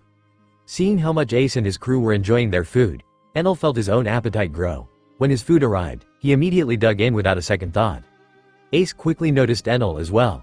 This guy was eating at incredible speed. Not to be outdone, Ace grabbed 2 plates, shoveling food into his mouth as fast as he could. Without realizing it, a rivalry had formed between Enel and Ace, with everyone in the restaurant watching in stunned silence. If Noir were there, he would undoubtedly find this scene very familiar. The two made a spectacle of themselves, drawing the attention of everyone in the restaurant, while their companions hid their faces in embarrassment. Wiper sighed, feeling utterly humiliated. Meanwhile, beside Ace, Mihar wished he could crawl under the table. Their eyes met across the room, sharing a look of mutual suffering. While the restaurant was bustling with activity, the streets outside were eerily quiet. The ordinary citizens had suddenly retreated to the sides of the road, not daring to say a word as they watched the people walking down the street. 3 elaborately dressed individuals, heavily wrapped in clothing, walked by, surrounded by a group of bodyguards. To emphasize their high status, even their hairstyles were styled tall. They wore bubble helmets on their heads, and the oldest of them appeared to be accompanied by his 2 children. Yes, they were the infamous S of the Sabaody archipelago, the world nobles, the celestial dragons. Saint Roseward was leading his children, holding a chain. On the other end of the chain was a burly man, whose neck was shackled. The man's body was covered in scars, his eyes lifeless, crawling on the ground in a numb, mechanical way. Holding onto his slave, Saint Roseward half closed his eyes, looking at the surrounding people with disdain. "A bunch of filthy low-born trash," Saint Roseward shouted loudly, his insults unrestrained. The people heard him, but none dared to respond. His son, Saint Charlos, with his pig-like face pressed against the bubble helmet, lazily said, "Father, let's hurry up. I heard there's a mermaid among the auction items this time." His daughter, Lady Shauria, wearing sunglasses and a silk scarf around her mouth, fanned herself as she spoke irritably. "The fishmen we bought last time died after only a few days. But after we cooked one up, we let the others taste it. The looks on their faces were absolutely hilarious, ha ha ha." Saint Charlos sniffed, disdainfully adding, "Fishmen are no fun. It's the mermaids that are interesting." As he spoke, Saint Charlos's gaze suddenly drifted to a spot along the street, and he noticed Enel and the others eating inside the restaurant. When he looked through the glass and saw Khalifa sitting beside Enel, Saint Charlos's eyes lit up. Pointing at the restaurant, Saint Charlos laughed loudly without any restraint. "That woman looks good, I want to take her back to play with." Lady Shauria glanced over dismissively and said, "You're not afraid of getting dirty?" Seeing that his father hadn't objected, Saint Charlos pulled out a golden pistol, raising it and aiming it at the people beside Khalifa. His first target was Enel, who was still eating. He said excitedly, "All right, let's deal with the trash around her first." Bang! Without hesitation, he fired. The bullet shattered the restaurant window, heading straight for Enel's temple. The crowd outside looked on in horror, and those inside the restaurant ducked under their tables in terror. Their swift movements showed just how accustomed they were to such incidents. But Enel, still holding his fork, casually reached out and caught the bullet between his fingers just a few inches from his temple. Chapter 100. Enel's furious cursing echoed loudly, reaching everyone's ears instantly. The onlookers were left dumbfounded. Was that long-eared guy really cursing at a celestial dragon? Did he have a death wish? Saint Charlos, stunned as if in a daze, roared incredulously, "How dare you insult me? I am the most noble of celestial dragons. Your so-called nobility can go to hell. In an instant, Enel was surrounded by crackling lightning. With a thunderous crash, he shattered the restaurant's wall and charged towards the obese St. Charlos. Panicked, Charlos fired several shots in desperation. Enel ignored them all, his gaze fierce as he transformed his hand into a blade, the sound of crackling lightning resonating in the air. Drawing from what he had learned from Noir, Chidori, Enel's hand, now a sharp spear of electricity, easily pierced through flesh. Crimson blood splattered, instantly staining half of his face. But the one Enel had pierced wasn't St. Charlos, it was the slave that Charlos's father had been leading by a chain. The slave, seeing Enel charging, reflexively leapt up, standing between Charlos and the attack. In that split second, although Enel hesitated, he ultimately followed through. Pulling out his blood-soaked arm, Enel looked down impassively at the man now kneeling at his feet. The man's lips moved slightly, a faint, almost inaudible voice reaching Enel's ears. "My daughter. She's in his hands, I'm sorry." "Thank why?" The slave's chest was blown open, a gaping hole where his heart used to be. His eyes wide open, he died at Enel's feet. Recalling the man's murmurs and the look of relief in his eyes as death approached, Enel felt a strange irritation welling up inside him. When people are killed, bullied, and tortured, they should be angry, they should seek revenge. But that cowardly expression, what was that supposed to be? The slave's demeanor somehow reminded Enel of certain experiences from his past, and the aura emanating from him changed entirely. If Enel's initial aura was one of conceit and pride, it was now replaced by pure, unadulterated killing intent. His gaze toward St. Charlos was now one that viewed him as a dead man. Charlos, overwhelmed by the fierce killing intent, collapsed to the ground, but he still stubbornly shouted, "You intend to kill me?"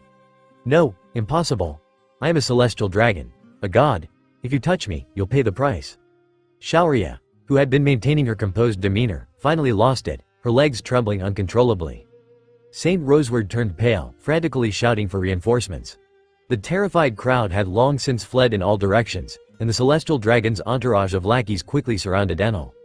Enel sneered, looking at St. Charlos as he asked, "You think you're a god?" The image of Noir overwhelming him with sheer, destructive power played vividly in Enel's mind. A disdainful smile curled on Enel's lips. "Do you know what you really are?" St. Charlos's grotesque features twisted in pain as electricity spread across his body. Enel's cold laughter echoed in his ears. "Weakling." A bolt of lightning struck, blasting St. Charlos into the ground. The solid ground was torn apart, leaving a large crater. In the crater lay an unconscious, misshapen lump of flesh. His clothing and protective gear were completely obliterated, exposing raw, bloody flesh, jagged bones, and foul-smelling fat to the air. Charlos had been reduced to an unrecognizable mess by the lightning strike. Roseward, unable to bear it any longer, cried out in anguish, "My son." Exhaling deeply, Enel felt the murderous rage within him subside slightly. His head instinctively turned to look behind him. At the restaurant table, Khalifa and Konus were unafraid, smiling warmly, as if they understood his actions. Wiper, as usual, looked indifferent, but secretly gave a thumbs up under the table. Seeing the raised thumb, Enel smirked. And then, surprisingly, a rare warm smile spread across Enel's face. He was no longer who he used to be. Yes, he now had so many good subordinates. Enel had just committed an act that would shake the world, but despite this, Ace, who had been watching the spectacle, continued eating without missing a beat. Ace swallowed his food, watching Enel with amusement. If Enel hadn't reacted in time, Ace would have intervened himself. The result, however, exceeded his expectations. And that kind of decisiveness, it reminded him a bit of his brother. The news of a celestial dragon being attacked, with one possibly dead, quickly spread across the Sabaody archipelago. Countless marine soldiers were deployed en masse, swarming toward the scene of the incident. All businesses on the archipelago ground to a halt, as everyone sensed something ominous in the air. Something big was about to happen. Meanwhile, at the nearby marine headquarters, in the office of the man known as the Sengoku the Buddha, the phone snail was ringing off the hook, overwhelmed by calls from the celestial dragons and the government. The assassination of a celestial dragon was a heinous crime in the eyes of the government, and they ordered Sengoku's marine to capture the culprit at all costs.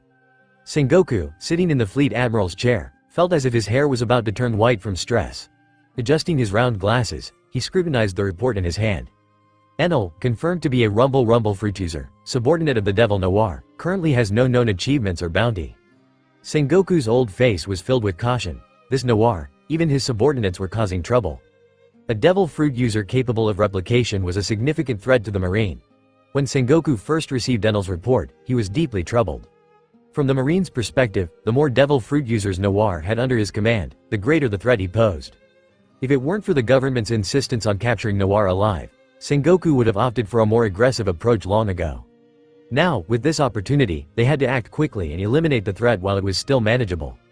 Sengoku looked up, glancing at the man lounging on the sofa in the corner of his office, a yellow-suited man diligently filing his nails with his legs crossed.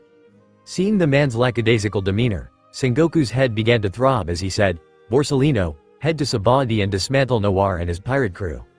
Kizaru blew on his freshly filed nails, grumbling reluctantly, but I'm here on vacation." Sengoku's face tightened as he replied, "We can't leave until this matter is resolved." Kizaru scratched his head and suggested, "How about sending Kuzan instead?" Sengoku, on the verge of losing his temper, held back his anger and said, "Kuzan just completed a mission and hasn't returned yet." Kizaru pondered for a moment, then clapped his hands and proposed, "Then send Sakazuki. He'd be happy to go." Sengoku's nerves were frayed, his voice trembling as he said, "He's in the New World." "Then why not send Garp?" Sengoku slammed his desk and finally erupted in anger, "You're going. Right now. Immediately." Yeesh. Realizing he couldn't shirk the task, Kizaru, who had been planning to clock out on time, reluctantly pushed open the door and left. Another overtime shift. Sengoku sighed in relief, but then something came to mind. He quickly leaned out the office window. Sure enough, the Marine's fastest man was casually strolling along as if he had all the time in the world. Sengoku, like an overbearing boss squeezing every ounce of effort from his employees, roared, "Turn into light, start running." Kizaru, pouting in displeasure, placed his palms together and transformed into a beam of light, disappearing into the horizon. Finally, a Marine admiral was dispatched. If they had delayed any longer, even Sengoku, as the fleet admiral, would have faced severe reprimands from the Celestial Dragons. Back on the Sabaody archipelago, Noir had just walked out of the Revolutionary Army's hideout when he was stunned by Enel had started a fight with the Celestial Dragons. Sure, he had done the right thing, but he had only been out of sight for one chapter. How had things escalated so quickly?